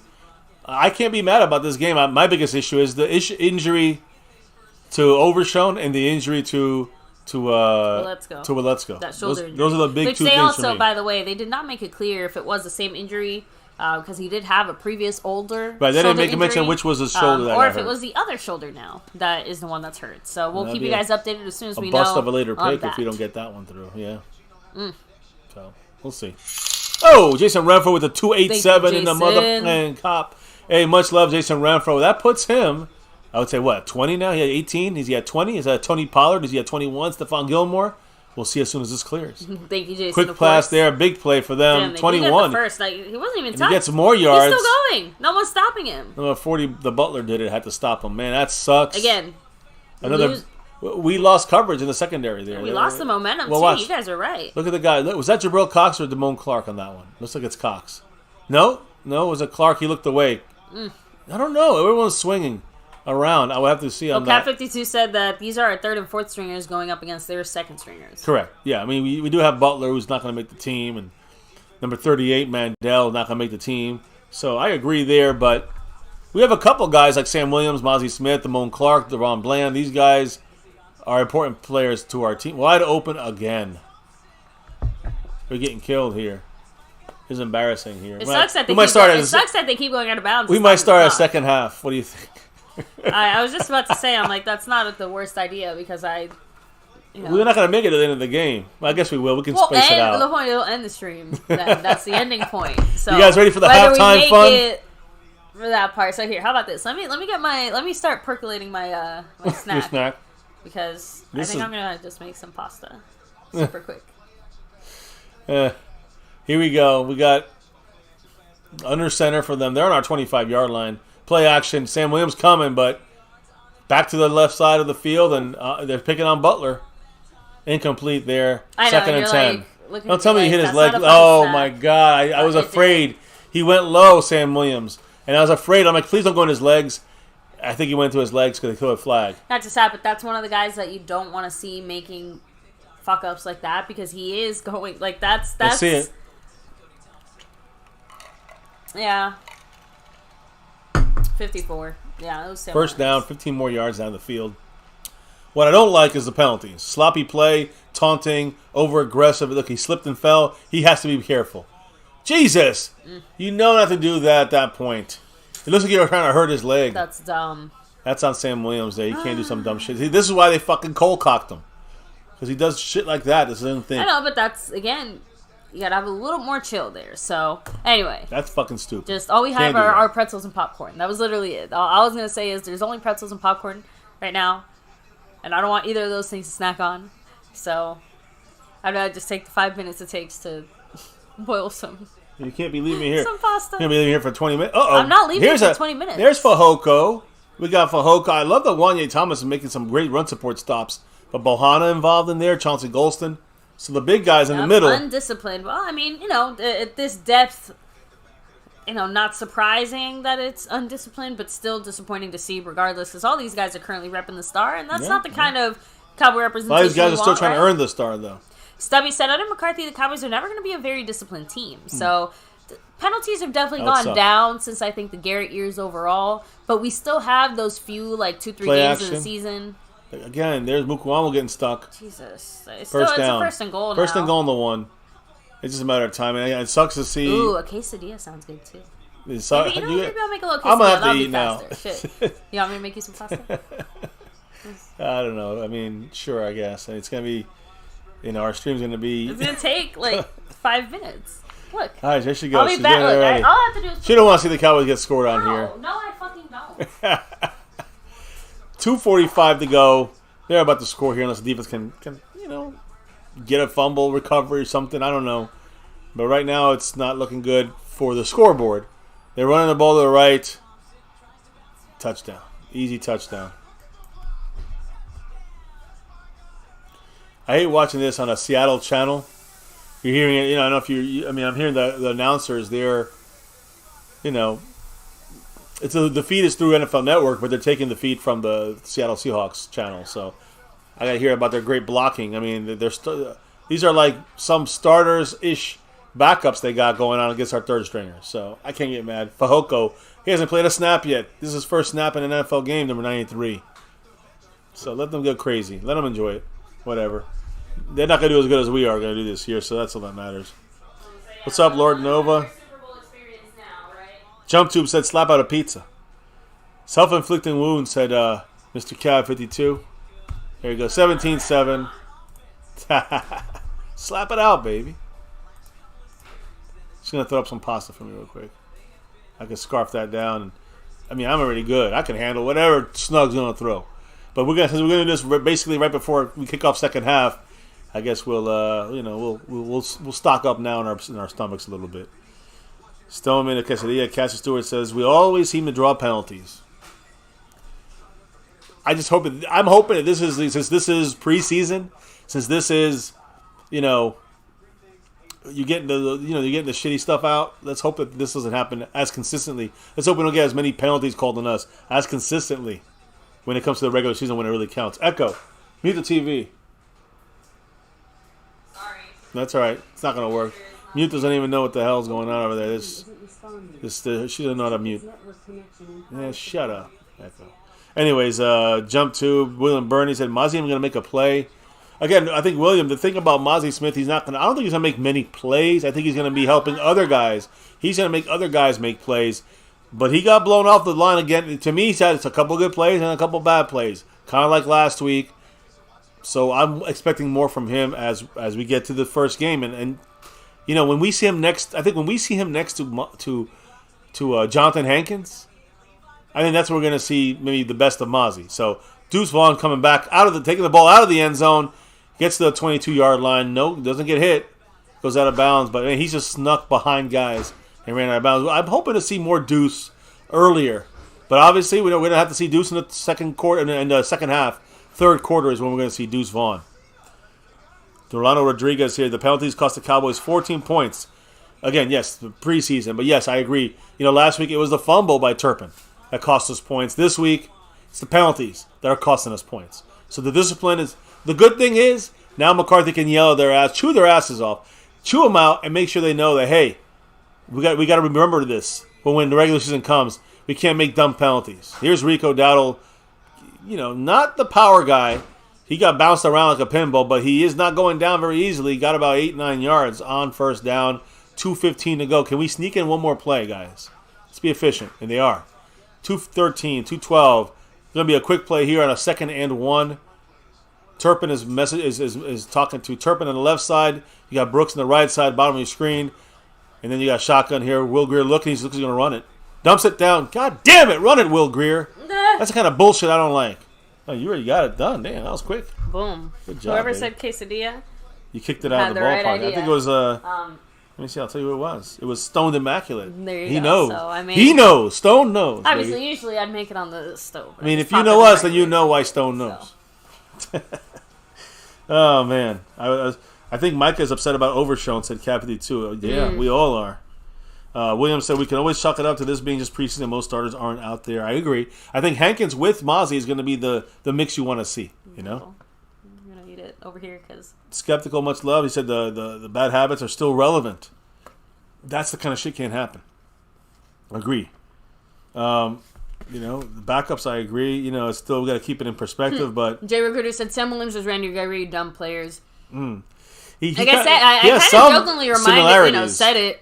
Yeah. You know, when we saw him get into a bit of that kerfuffle there a few days ago. Yeah, I mean, I'll put it on here. You Again, guys can see that it same for type yourselves, of right? intensity. I mean, I think let's be real. Most does guys he cross does he cross the line sometimes, you think? He's still a very young guy. You know, I do think that it seems, you know, it's a little much sometimes. Got to dial it back. Well, here's what happened. Unfortunately, yeah, like this is just one of those things where you got to take the good with the bad, and obviously, you know, guys like him who have that dog in him, so to speak, like sometimes it does get a little carried away. That's unfortunately part of some of the tough personalities that you have when you talk about football. Huh. So, yes, guys, as far as we know, real quick, Overshown update. Obviously, he's been ruled out for the rest of the game with a left knee injury. The Cowboys are still going to be running more tests, though, to determine the severity. The severity of the injury. He walked off the field but was checked out in the tent, then taken onto a cart, and then... So, you know, obviously, we don't want to the speculate. Game stopped. They stopped the Green Bay games. They stopped the game. Isaiah Boldens had an injury with 10 minutes left. They had to take him on a cart. It looks like a neck injury. He's not moving. That's major. They just stopped the game. Yeah, they just ended the game early with 10:38 to go in the fourth quarter. Obviously, that's a major. It was a very severe injury. That game was going on at the same time as our, similar to our game. And it's a little bit. It's about a half. He had feeling in all his extremities. Good. Isaiah Bolden, thank goodness. That's obviously a huge and very positive sign. Yes. So worst of all, Overshown hurt his knee without much actual contact. So that's the thing that makes us think that he buckled. It could be some kind of a ligament tear or ligament situation. I always think of, and I hate saying this, but ACL or MCL, and this ends his season, his rookie year. I need to. I hope Jason Renfro. I mean, this is his guy. So Jason Renfro, let me know what you think. Go ahead and hit up the chat real quick. I see Jason said time for some chicken enchiladas. So enjoy. Need to go down there and score. But again, preseason wise, it's not as important. I wanted to see us score. I want to see us move down. That winning and losing don't matter. But it'd be nice to see the scheme working. Now we see a 2-minute scheme. We'll leave with Jason Renfro's comment there. Fantastic. Third and one right now. And a shotgun, I'm not crazy about. Now Will Grier's recalling the play here. He's changed something, audible something. 3rd and 1. Shotgun. Rico Dallas to his left. He's looking. He's going to run it. Just run the guy. This guy took too fucking long. Will Grier did not get the first down because he's a schmuck. That was so dumb. 2 times he had a chance to get the ball past that first down marker, and the mother effer did not go over that goddamn line of scrimmage and run the goddamn ball. 1 yard we needed last time. Now he took so long, he fucking dilly-dallied and got sacked, got taken down at the line of scrimmage. This guy, Will Grier, pissing me off right now. Gatto was also right there too, by the way. You go for this. We can't even show we're gonna punt here. This will be fucking whack. Well, who's calling timeout? We call timeout. So we're going to go for it, obviously. So McCarthy's looking at his playbook. Good test for McCarthy. I don't care. I don't care if they get the ball back and they score a field goal.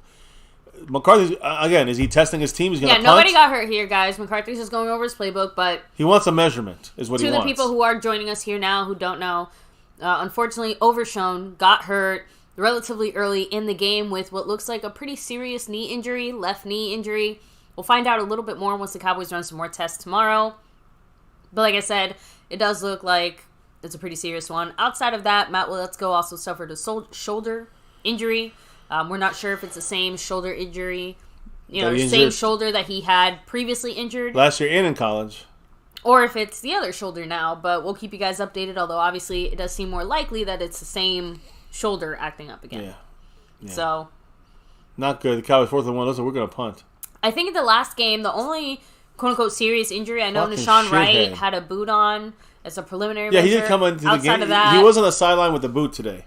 With the boot on. Right. But outside of that, everyone else who got banged up or hurt in our last preseason game was fine. So we call a timeout, or no? They call a timeout, baby. I think they call a timeout. Seattle did, and we're punting. I said that we did. Oh, I thought you said we did. Okay, I thought you said we. Before I muted it, it said that the Cowboys called the timeout. No, I don't know. I said I don't know if we called it. Hey, the point is, 4th and 1, and it looks like we're going to punt. I mean, they call the timeout to get the ball back. Maybe back-to-back timeouts. They're calling a timeout to get the ball back and make a 2-minute trial. Their 2-minute drive. So we'll see what happens here. Unfortunately, the Cowboys, they blew a chance to try to do their own 2-minute drive with an inability to get it 1 yard, 2 plays back-to-back. Oh, in the game that got suspended. Who was it that got hurt again? Isaiah Bolden, was it? Anger with the nice punt high up in the air. He's going to be able to return it on the 20. Lipke misses the tackle. Harper makes the hit there. Flag. Late hit there. I hope they don't throw another flag.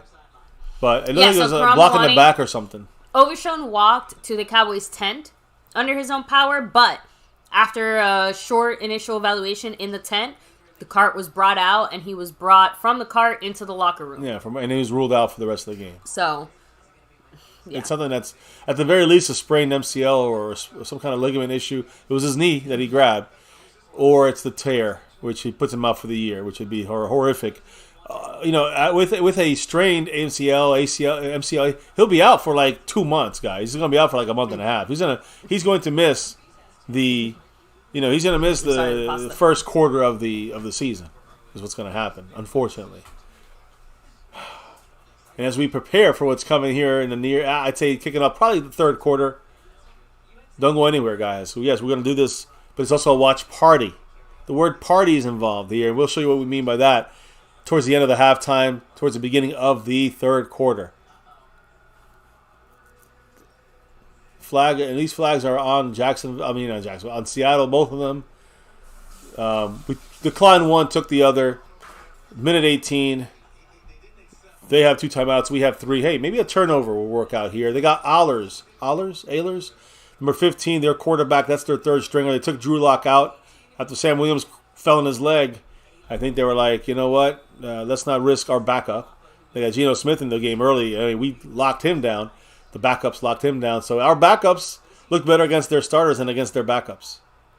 I know. Now, Ehlers is running the ball, the quarterback, and got hit hard there.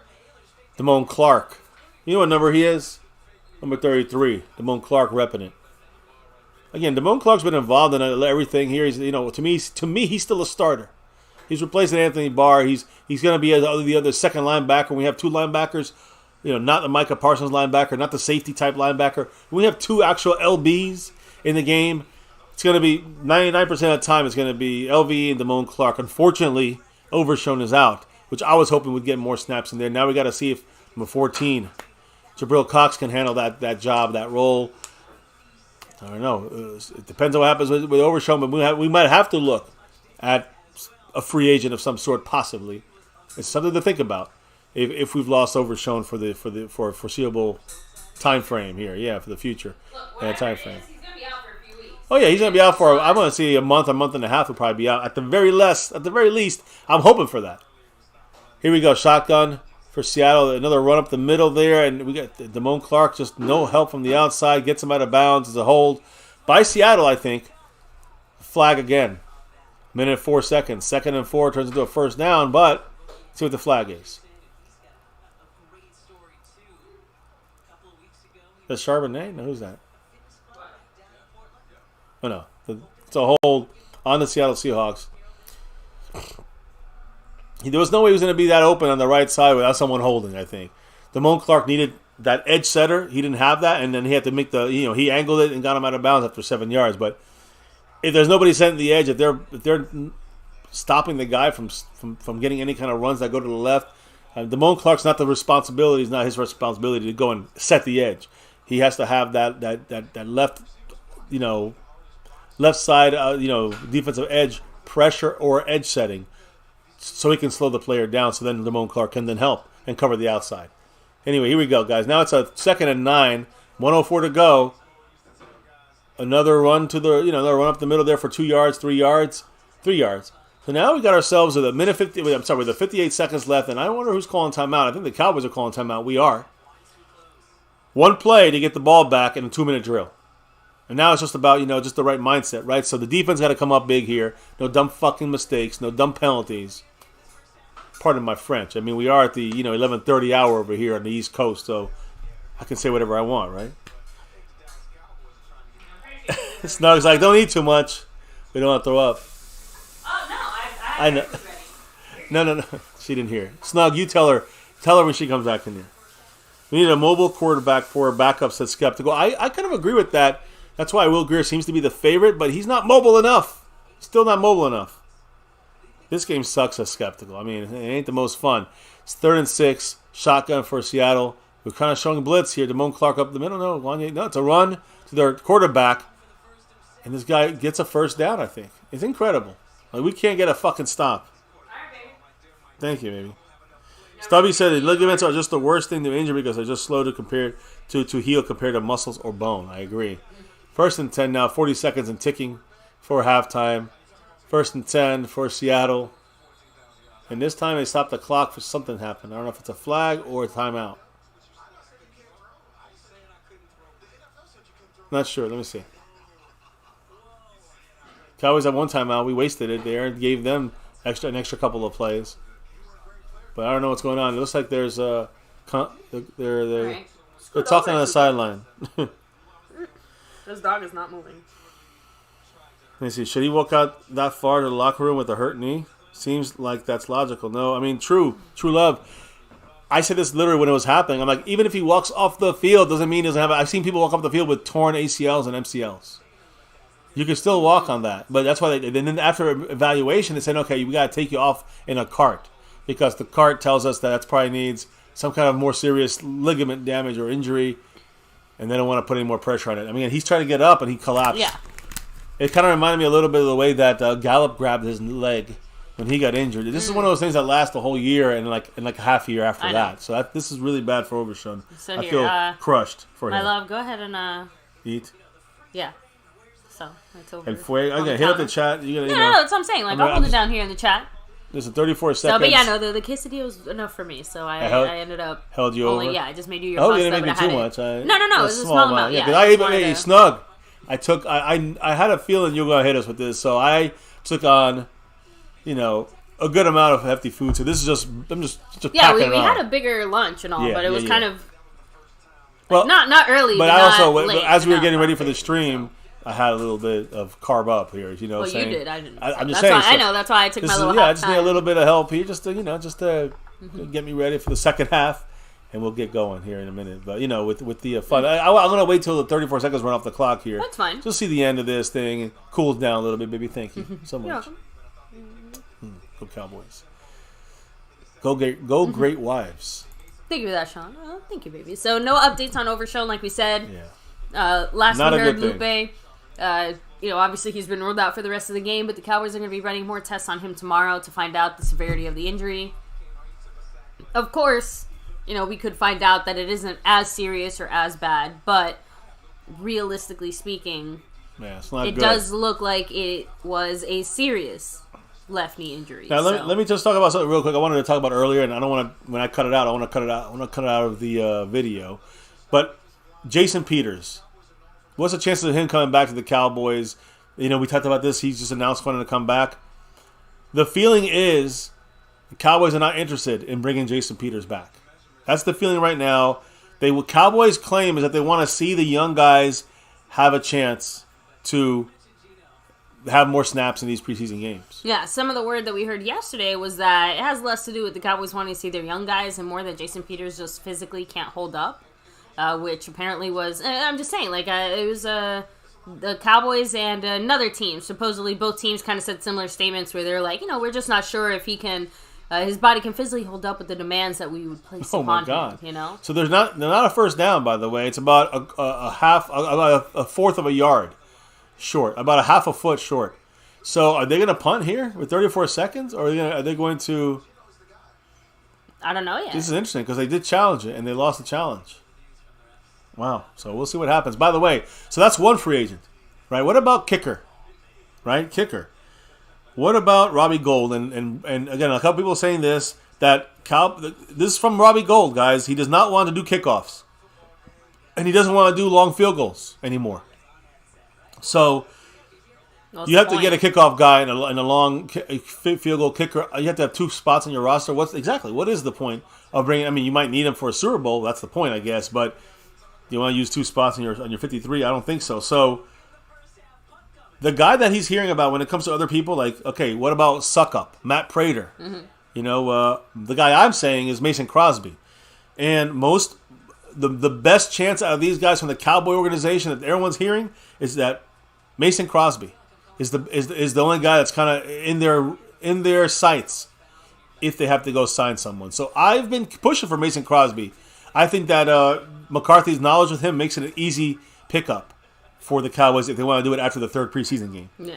But I think that Mason Crosby's the guy to look for over Suck Up and Matt Prater and others out there. Also, what about Josh Ball? We've seen number 75 playing here. Let's look at the return here. Maybe Deuce Vaughn gets a chance here. Let's see what happens. Seattle punting. They're not faking it. They're punting it away. Can we get some good coverage here? Blocking. Deuce Vaughn says get away. It goes out of bounds on the 30 with 47 seconds. We got a shout. No timeouts. Let's see what we can do. So let me finish real quick, baby. Josh Ball, what's the situation with him? 75 again. We know Let's Go 79 got hurt. We got to see what his shoulder injury is. Does not seem as serious as Overshown's. But when it comes to Josh Ball, I'm a guy that says you probably got to cut this guy, but we drafted him. Front office wants to make the most out of this always. So he's been given a lot of chances, Josh Ball. At guard, specifically, some tackle. He's been moving around. So, I mean, I'm not a fan of him, but there's a chance that I'm hearing that he could be one of the 9 or 10 offensive linemen the Cowboys keep in the 53. So don't be surprised if the ball is still in the game. What a chance. What a bad play there. Cannot get out of bounds. Keeps the clock going. We lose a yard. It's a flag, so it stops the clock. Not sure what's going to happen here. So, and last thing I wanted to say, an injury situation. You know, Jordan Lewis. It's on the Cowboys, by the way. I think we lose 10 seconds or... Yeah. So anyways, Jordan Lewis. What's the update on Jordan Lewis and that foot fracture? Nothing new to report right now. All right. He's still working on the resistance cords and doing his stuff there. So again, just, you know... We're still in the rehab portion of things. Yeah, for sure. Okay. So again, just wanted to... Right now, True Love, I have to agree. He's like, what a wuss. That's like a quarterback saying, I don't want to throw the ball. Yeah, Robbie Gould is just too many... If he wasn't doing that, if he was able to kick... I don't know, maybe he's having issues kicking him farther. But he should be... I'm not going to hire... So then he shouldn't be putting himself out there as a free agent then. Inbounds. I knew it. That knee hit. That's a good call by the ref, by the way. So right now, I'm sorry, I'm jumping around. I know that. But Robbie Gould's got to get we can't pick up a guy and have 2 spots for a kicker. John Stevens did a great catch, but his knee went down before he went out of bounds. Will Grier gets out of the pocket. There's a hold for the Cowboys, probably. Throw the fucking ball away. He does. Knocked down. John Stevens goes down. No call. It was incidental. Incidental. Sure, it's holding the Cowboys. It is.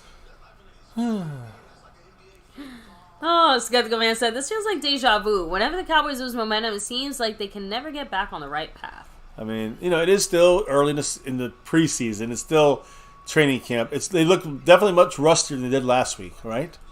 I'd say other than the first drive or two, it would look pretty bad out there. It would look a lot sloppy. Penalties specifically. Just being honest. Just being honest. No, maybe Seattle's backups are just that good, right? Mr. Rice, get that limp noodle arm off the field. Will Grier. Now it's 2nd and 24. 15 seconds to go. Let's just Hail Mary this shit. Now we're just going to run it. Run it out here. Malik Davis. Good news, though, guys. You don't want to miss the second half. You know why? You got Deuce Vaughn going to get a lot of offense. So get ready. Highlights start 3rd quarter. Number 42, Deuce Vaughn. Let me put the halftime on here. So, real quick, guys. As we're chilling here, hanging, take a second to hit like if you haven't already. Subscribe down below. Hit that notification bell. You never want to miss one of these live streams, right? And, of course, you can hop in the Discord. Link for that's in the description box down below as well. Yes, thank you for everybody who's currently dropped the love from above. Jason Renfro, who's trying to take over this thing. Second place overall. First place on the gifting board. Still got 21. Still hanging on there. 21 points on the Stream Boss. Landlord from Wakanda, appreciate you. And Snug X. You know why he's here. He got Cash App drop. He's in the lead on all the boards right now. Overall and Cash App.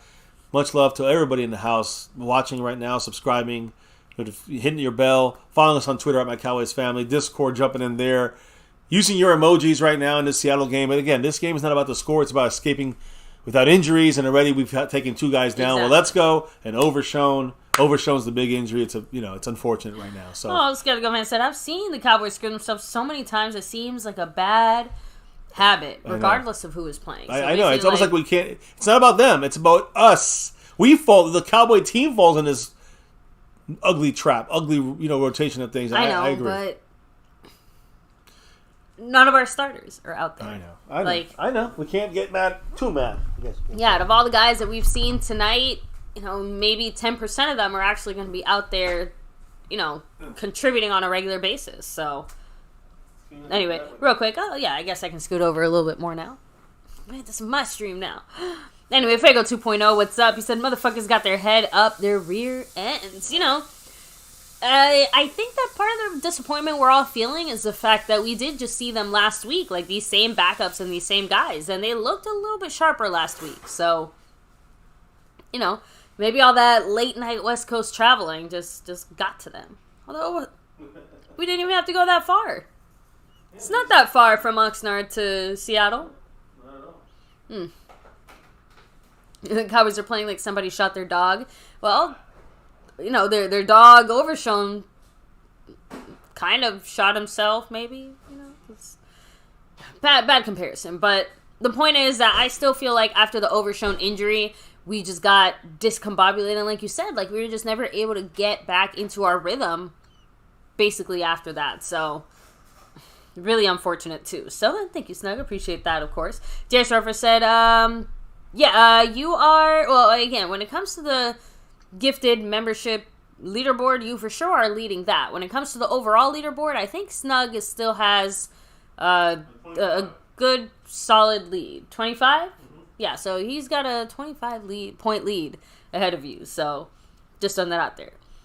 Fuego 2.0 said, all I can say is this. Them players want to join the fam, they better play for the spot. So, hey, I really like the energy that a lot of these younger guys started the game with, right? I mean, we were playing very intensely for a little bit there. So, and a lot of those guys are, the second stringers. So, not surprised that they're showing a little more intensity considering that that's where the biggest group of guys. We play their starters. Eat your food. If you have a comment to say, you can sit down. But Mr. MCF did remind me that, yes, our second string guys were playing against their starters. So, it was even more impressive what they were able to do. Let me see here real quick. Rolling back.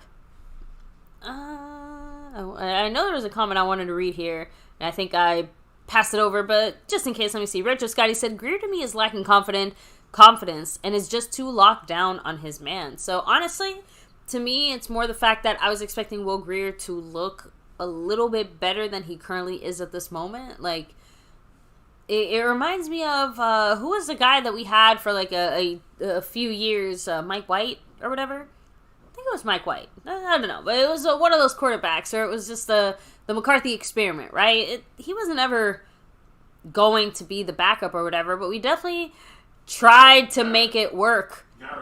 Yeah, so it was the Garrett experiment there. So, but I know McCarthy had one of these guys too. So to me, Will Grier is also one of those guys that I think fits that category. And of course, I'm not saying for the Cowboys to not do that. I'm just saying that I think most of us at this point expected a little bit more from Will Grier, and it just feels like he has definitely not just hit his ceiling, but he's almost like moving backwards now, right? Out of all the guys that regressed in this game, he's the one that's looking very, very rough compared to last week. So maybe Seattle's backups just got it like that, right? When it comes to Will Grier, I don't know.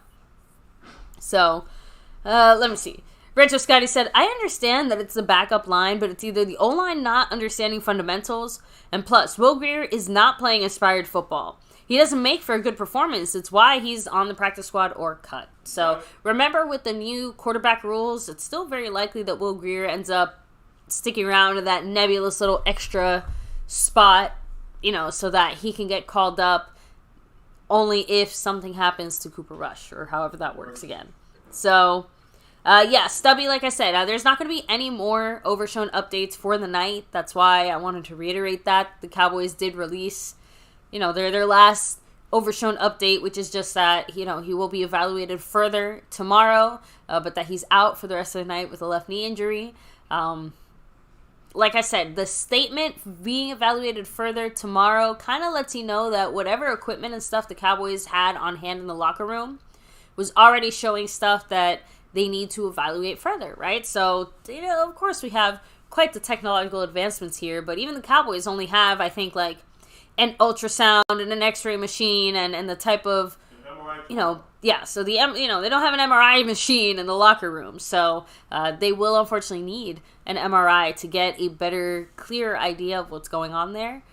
I'm going to assume, though, like I said, based on the fact that he needs an MRI and based off of just complete lack of information, and let's be honest, we all know football. We all watch football. When a guy goes down like that after minimal contact, we tend to assume the worst, right? And I'm assuming whatever preliminary test the Cowboys ran, like if they did an x-ray, whatever they were seeing on there was enough for them to not just say, hey, let's get an MRI, but probably enough for them to say, like, shit, this looks serious. So, let me see. I don't think we should sign or trade for a veteran linebacker. I'm perfectly happy with our linebackers right now. If we're going to sign or trade for any kind of veteran, I'm looking at offense. I'm looking O-line. So that to me seems and feels like the bigger priority, especially when Will Let's Go is sucking, but on top of that too, Will Let's Go is hurt. This is we'll have to talk about O-line another day, although we kind of touch on it every single day. And like I said, I know I saw Justin Crow saying, Jason Peters, but at least according to the Cowboys, they don't seem to have any interest there. And I kind of mentioned this about a day or two ago. I know the Cowboys aren't the only team that were kind of rumored, like, oh, hey, maybe they should look into Jason Peters.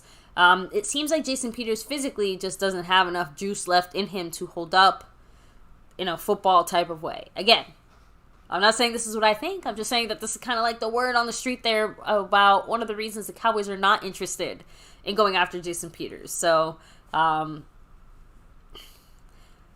kind of have to agree with Mr. MCF's earlier comment. Like, how much worse can Jason Peters do than the kind of shitbags we currently have right now doing their thing? And not to call all them shitbags, but like, man, guys, let's be honest. Our O-line depth leaves a lot to be desired right now. So, especially considering that, the Cowboys just, at least in my personal opinion, feel like we could have been a little bit more aggressive there in particular. But how about this? Let me touch on some of Jerry's comments real quick, because he did say 2 or 3 little things beforehand, and I think that maybe it relates as to why the Cowboys have been kind of twiddling their thumbs about making even tiny little moves, right? So Zach Martin said this as far as the reason that he caved on the Zach Martin deal. He said, I do feel very strong about the team. We didn't need things in any way to have a hiccup there, and I like where the whole team is emotionally and expectation-wise. Mike and the coaches have done a great job, and we didn't need to have any doubts. Honestly, Jerry said a whole lot of nothing there, but okay. So, he did straight up say, though, he's like, we do have less money, though, to pay guys like Micah Parsons or extend Dak Prescott or pay guys like CeeDee Lamb. But Jerry Jones did say that Zach Martin was worth it, and the expectations for the season are also worth it, and that, everything's going to work out. Quote, we made do with what we don't have. So, well, you don't have money. Sorry, Jerry, you had to actually spend your money. So, as far as the way that Jerry feels about the team, he said, I think the most important thing is I like where the whole team is at. We don't need to have any doubts, and that's very important here. So, Arturo, thank you for summing it up. Appreciate that. Much love. So, as far as some more things that Jerry said about Zach Martin, he said he is indispensable. We had to have him on the field, and we still have to. As far as signing, those guys there. So, when it comes to some pregame stuff, Jerry specifically mentioned 4 guys that could make the 53-man roster that are specifically college free agents. Right? So that's what I'm trying to say. Like, that's the caveat there. So 4 guys that are college free agents that could make the 53. So throwing this out here, right? And just speculating, right? So to me, John Stevens is absolutely one of them. No way John Stevens isn't one of them. I agree. Right? So TJ Bass, because of our O-line situation, I once again don't see how he doesn't end up on here somehow. Right? Brandon Aubrey. Agreed. No offense. Which, by the way, I'm not actually. I guess he would technically count because he went to college and then he went to the USFL. Yeah. So to me, he counts. That's what I'm saying. But it's more of, if he's a college free agent. That's what I'm saying. Like, I would put him in that list even if he played for the USFL. And then the last one to me is the one that's a little bit more up in the air. So you could see guys like Hunter Lipke, Isaiah Land, Earl Bostic even. So maybe look, if Jerry's saying 4 guys for sure, that's the only reason why I'm assuming that another one of these guys is on the list, but I would have just said 3, which is the first 3 that I kind of mentioned there. So, Mike McCarthy, by the way, he had a quick little blurb. He spoke on 105 Through the Fan pregame. He said that the plan for Deuce Vaughn is to be used in a similar way as in the first preseason game, saying, quote, "We feel like we have a really good understanding of what he can do." And when he was asked about not showing other teams, every trick they have up their sleeve when it comes to the way they're using Deuce, McCarthy said that with offensive changes, that they're purposely not showing things in the preseason. No surprises there, guys. Like we said, the offense we're seeing is simplified, straightforward, not simple by any means, but, no real pizzazz, no real extra flourishes or anything, just, some good old-fashioned simple football. So, and I know I'm hopping there, but that was the only comment by McCarthy. And I did want to mention it since we were talking about this. But the final thing I'll say is Jerry Jones did actually mention Brandon Aubrey. And as far as his personal concerns, he said, "I like what this guy has shown us, and I like his story. I like how he's got here, and I like the way that John, as in Bones, feels about him. It feels good. He just needs to get out there and get some experience." Which, again, just that comment alone absolutely makes me think that Jerry has something up his sleeve in regards to, the 4 college free agents that he mentioned. And I do think Aubrey is absolutely one of those 4.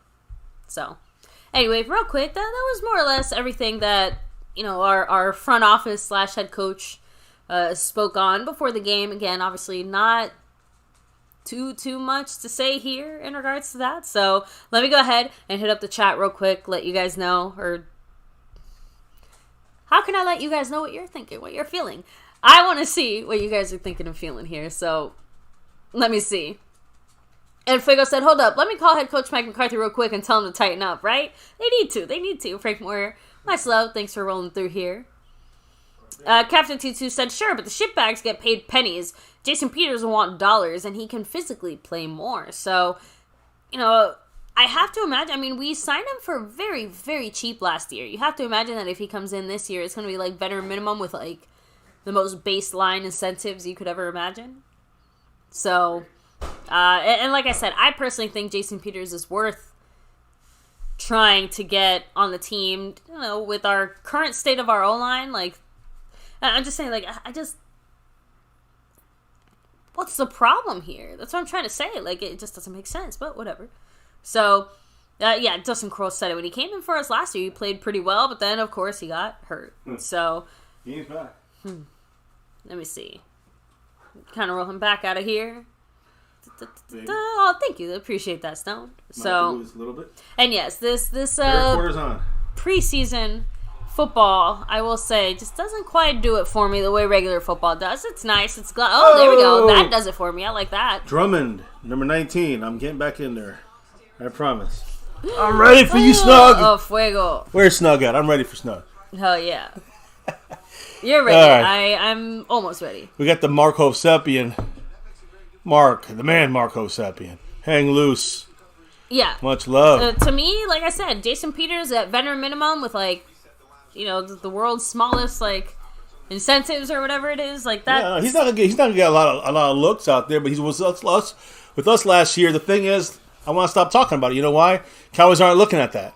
Simi Fehoko here can't escape a tackle and loses 3 yards. You know, the Fehoko hype is running out. So, you know, let me know when Mr. Snug X is in the house. Oh, True Love said we should just ask Zeke to gain a few pounds and to hop over on the O-line. He could have been pass protecting at least. Third quarter's underway, guys, and this will be getting cut off soon as you're watching this on the live stream or the replay. I'll finish this drive, though, here. 13:46 to go. John Stevens left to right in motion. Drops it down there. Is that Simi? No, it's a Peyton Hendershot, I think. That's a Schoonmaker. Is it Schoon? Oh, Schoonmaker with the catch. There it is. Looked pretty quick. You know what I like about him? I gotta be careful because I know the chat's a little ahead of us. So okay. That was a great move, though, by Schoonmaker. He made the catch, and then he kind of he turned so quickly around. That's one thing I've noticed even just the few practices he's been in. He has a great, like, start-stop ability. A great ability to kind of, you know, turn around, catch the ball, and turn back around and go down. And he's already going down the field. He's not like a, you know, I would say old Jason Witten when he timbered down every time he got hit. So here we go, 3rd and 2. Well, Deuce Vaughn in the house, by the way. Deuce Vaughn in the game has the 8 yards back there from the line of scrimmage. Under center for Will Grier. Everyone else is basically tucked in there. We're going to show the ball. He's running the other way. You got to just dump it down to Schoonmaker. We do. First down and more. 30, 25. Easy money. Schoonmaker doing why he was drafted for, right? We're going to see a little bit of him and Deuce Vaughn. I think these are the two rookies on offense we're going to see the most on our starting team. I know Schoonmaker's not doing anything crazy here, but it is still nice just to see him job. Get involved in the mix, considering he did start off a little banged up. Ferguson will be going down the field in that play, and so McEwen, everyone's been watching Ferguson, not Schoonmaker. So that's a good play there. You've seen the Cowboys already trying to use more Schoonmaker this game. Last game he had 1 catch. He already has 2 in this drive. Here we go. Another showing the ball to Deuce and then going the other way. I like it. Across his body, McEwen. First down, I almost somehow still made it. Short of first down, but about a yard short. Great job. And by the way, McEwen, think about him when you see McEwen in there with Schoonmaker as a number 2. Think about McEwen being number 87 Ferguson, and then Schoonmaker being there as a number 2. That's where it's going to matter most, I think. So now let's see here. Right under 12 minutes right now. We're coming down the field. We're at the 14-yard line. Let's get a touchdown here and make this a fun game here. Running the ball to Deuce. There he goes. You can't even see him. He's still going touchdown, Deuce Vaughn. How about them? How about that little man run? How about Deuce Vaughn? He got face masked. I thought he keeps that ball. They could not see him. That's the second touchdown. They couldn't see him. That's a highlight. You'll be seeing that on MCF on one of our shorts coming soon. Guys, what a job. He's hiding, right? Look, Farniok... Good job blocking there. What a move. More the way that he gets out of that. What a move there. Look, It spins around. No one knows where he's at. Oh, my goodness. That's the Deuce Vaughn factor. Everyone keeps telling me in my freaking shorts and in my posts of Deuce Vaughn, first they say he's going to be hurt first game. He sucks. Then the second time, now he played the game, now they're like, well, 3 weeks he'll be hurt out. Guys, they can't even fucking catch him. What are you talking about? Brandon Aubrey's up. And Brandon Aubrey makes the freaking extra point. Good job by him. Although at least this time so far. I'll never be sold on Brandon. I'll never be sold on Brandon Aubrey until he's like it's still like 2 years with us. All right, let me put it that way. Let me hit up the chat. You guys are saying it here. So Fuego 2.0 said, "Told y'all before the preseason started, Deuce will get the fire rolling." He's definitely going that way. Justin Pro said, "Okay, I've seen enough. Deuce is the real deal." Okay, the Q man, I'm bored. You gotta love when the Q man's on board. Cassius said, "I love him." Deuce is he's loose. Let's just be honest. Deuce is getting dropped on all opposing teams. Big brown. This guy said, "Deuce Vaughn, fuck yeah, here he comes to save the motherfucking day now." So I'm just saying, Deuce definitely saved. I heard some funny comparisons. Like somebody posted in our comments, he said when he's got the ball in his hands, he's Mighty Mouse. When he is pass protecting, he's the speed bump. So either way. Deuce Vaughn has a lot of value. And I was saying this earlier in the week, the way you use Deuce Vaughn is you dump the ball off to him when there's a blitz coming. You're not going to be blocking. You get the ball out to him in space against linebackers and a couple of blockers. It's like a punt every time. You can't see him. So, a lot of people, I wonder what everyone's going to say now in our next, hefty groups of videos and posts that we talk about or have out on Deuce Vaughn. And let's hear what the hate is in there. Like, I don't think some people even seen him play yet, that they know he even played a game. So the fact that now he's doing a second game, a great job. That was all Deuce Vaughn, and some good blocking, but it was Deuce Vaughn just getting loose in the mix of things. You can't see him, you can't find him. I'm curious what the next excuse is going to be. Well, yeah, but that's only because blah, blah, blah, blah, blah. Moving the goalpost. We hear that all the time. Deuce Vaughn, we've been talking about him here. If used properly, he can be I've talked about him in multiple videos. He could be an explosive weapon for the starting offense. The starting offense. Not as a starting running back, but a playmaker in our starting offense somewhere. In time, he'll get some plays here, some plays there per game. Deuce Vaughn, Deuces lose, 42, rocking it. What are you guys thinking out there? So, Cat52 said, that quickness is real. Stone Immaculate 2 said, Deuce can see the holes to hit. He has a great eye. I'm telling you. Yeah. Deuce Vaughn. He's got the nickname Pinball for a reason. He's got a lot of nicknames right now. I heard Tasmanian Devil. He does. I love it. He's unstoppable. Just be honest. So we're at we're 14-17. Really not about who wins or loses. Already got the injuries, so that's already tainted our night. But now you want to see guys like Deuce Vaughn and others, that we've discussed here all night. That we're going to be seeing a lot more throughout the rest of this game. We've seen some of these guys in the second quarter. You're going to see these guys the rest of the game. Most of these guys. And when it comes to guys like Deuce Vaughn, you're going to see him the rest of this game. So get ready. I want to see Tyler Lipke can do 43. Can he provide short yardage stuff? Can he provide blocking? We'll see. So, again, hit at the last couple of comments, and then we got to get Snug X in here, I guess. But first, kickoff, Brandon Aubrey was one thing I'm watching. And I'm seeing that the ball goes out of bounds. So he has the leg to get the ball out of bounds consistently. That's a good sign there for Brandon Aubrey if we are stuck with him as our kicker. Let me put it that way. So, anyways. I did want to say that because of the your guys' fantastic love for us. What happened? No, you might want to check the Cash App. I think it's that time of night here in just a moment. Did Snug get calling here? Oh, shit. What? I think Snug is a calling. So, Lupe said, I'm telling you, Deuce is going to run for 1,000 yards. Believe me, baby. Sorry, 100 yards. So, over 100? Or in this game? I think he'll have games that he'll have that if we use him properly. And I mean combined yards, not just rushing, but catching the ball and running as well, like receiving yards. So a combination. He might have a lot of games like that. Man, hold on. Oof. Sorry. Hit up the chat because now we are on the roll already, baby. We should explain how things go here in a minute. But 2nd and 7. So real quick, 808 Cowboys said big loss Overshown. Now he's got to go through what Cox did. Hopefully his recovery is better. I agree. Unfortunately here, what a hit by Wanye Thomas. I wish that our guys could see. I don't know. I'm thinking here, Overshown. You can't do anything about it. Devin Harper did a great job here, by the way, but there was nobody there. I think. When our linemen were behind in coverage, number 40 Butler was behind.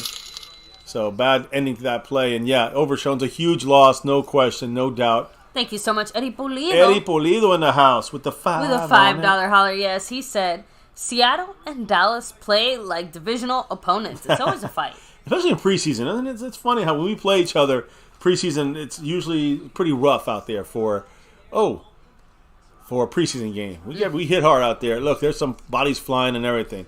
You guys are going to get your last look here. This is the only part you're going to see replayed because the next thing you'll know is probably hearing the theme song to get out of here on the replay version of things, especially after what I just saw from my guy, Snug X. I'll get to that in a minute. But first, Eddie Pulido, what did he have to say, baby? And again, I can't see the name here. Yeah, so thank you, Chan, for summing it up. But Eddie Pulido said, Seattle and Dallas play like divisional opponents. It's always a fight. Yeah, it is. No, right about that. It seems like that, and especially even in preseason, it gets rough. There we go. Oh, a blitz, missed there. A run, he's gone. 20 yards, 25 yards. Almost 30 yards. A flag, though, could be a hole.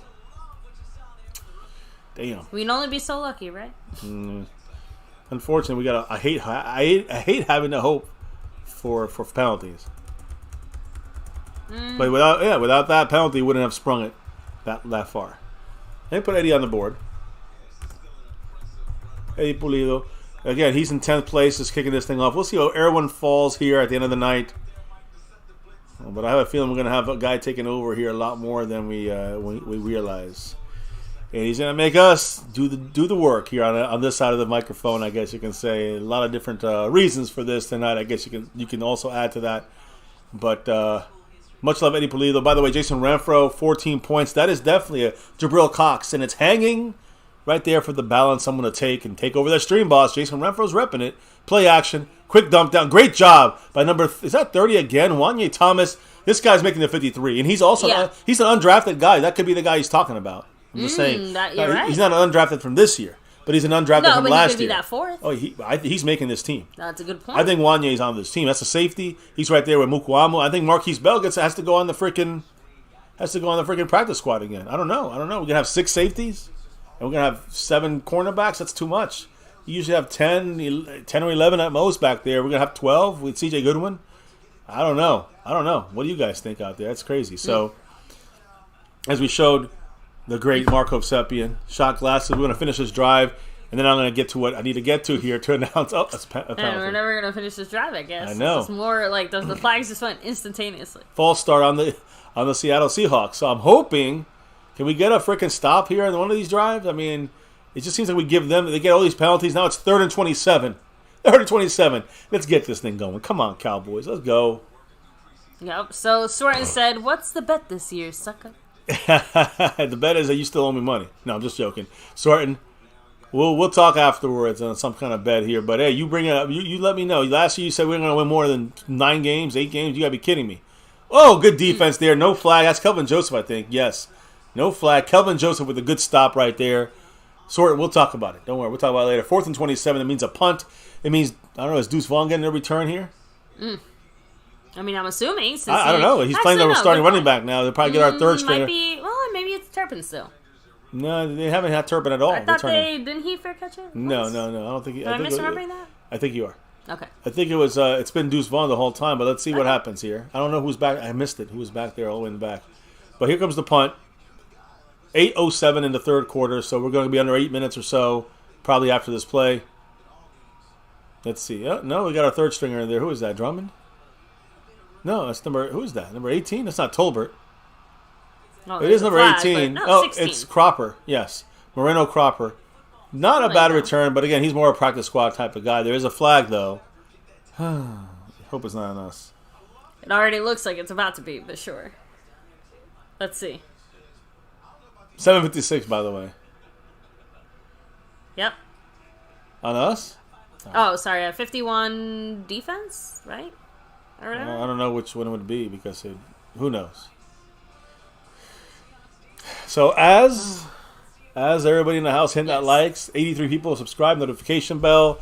Let me give a big shout out because this is where it's going to cut off around here, guys. To the man with the plan, and you know why he's here. He's the king of the Cash App, the sponsor of the week, SnugX. He dropped the 100 on our heads here. For what we're about to do now, we'll explain. But much love, SnugX. First place on the overall board. First place in the Cash App. Jason Renfro, second place, but he's first place on the gifting side. Appreciate every single one of you guys. As we have one night to go here, Sunday night for the finale. Hopefully, we'll make it to that finale.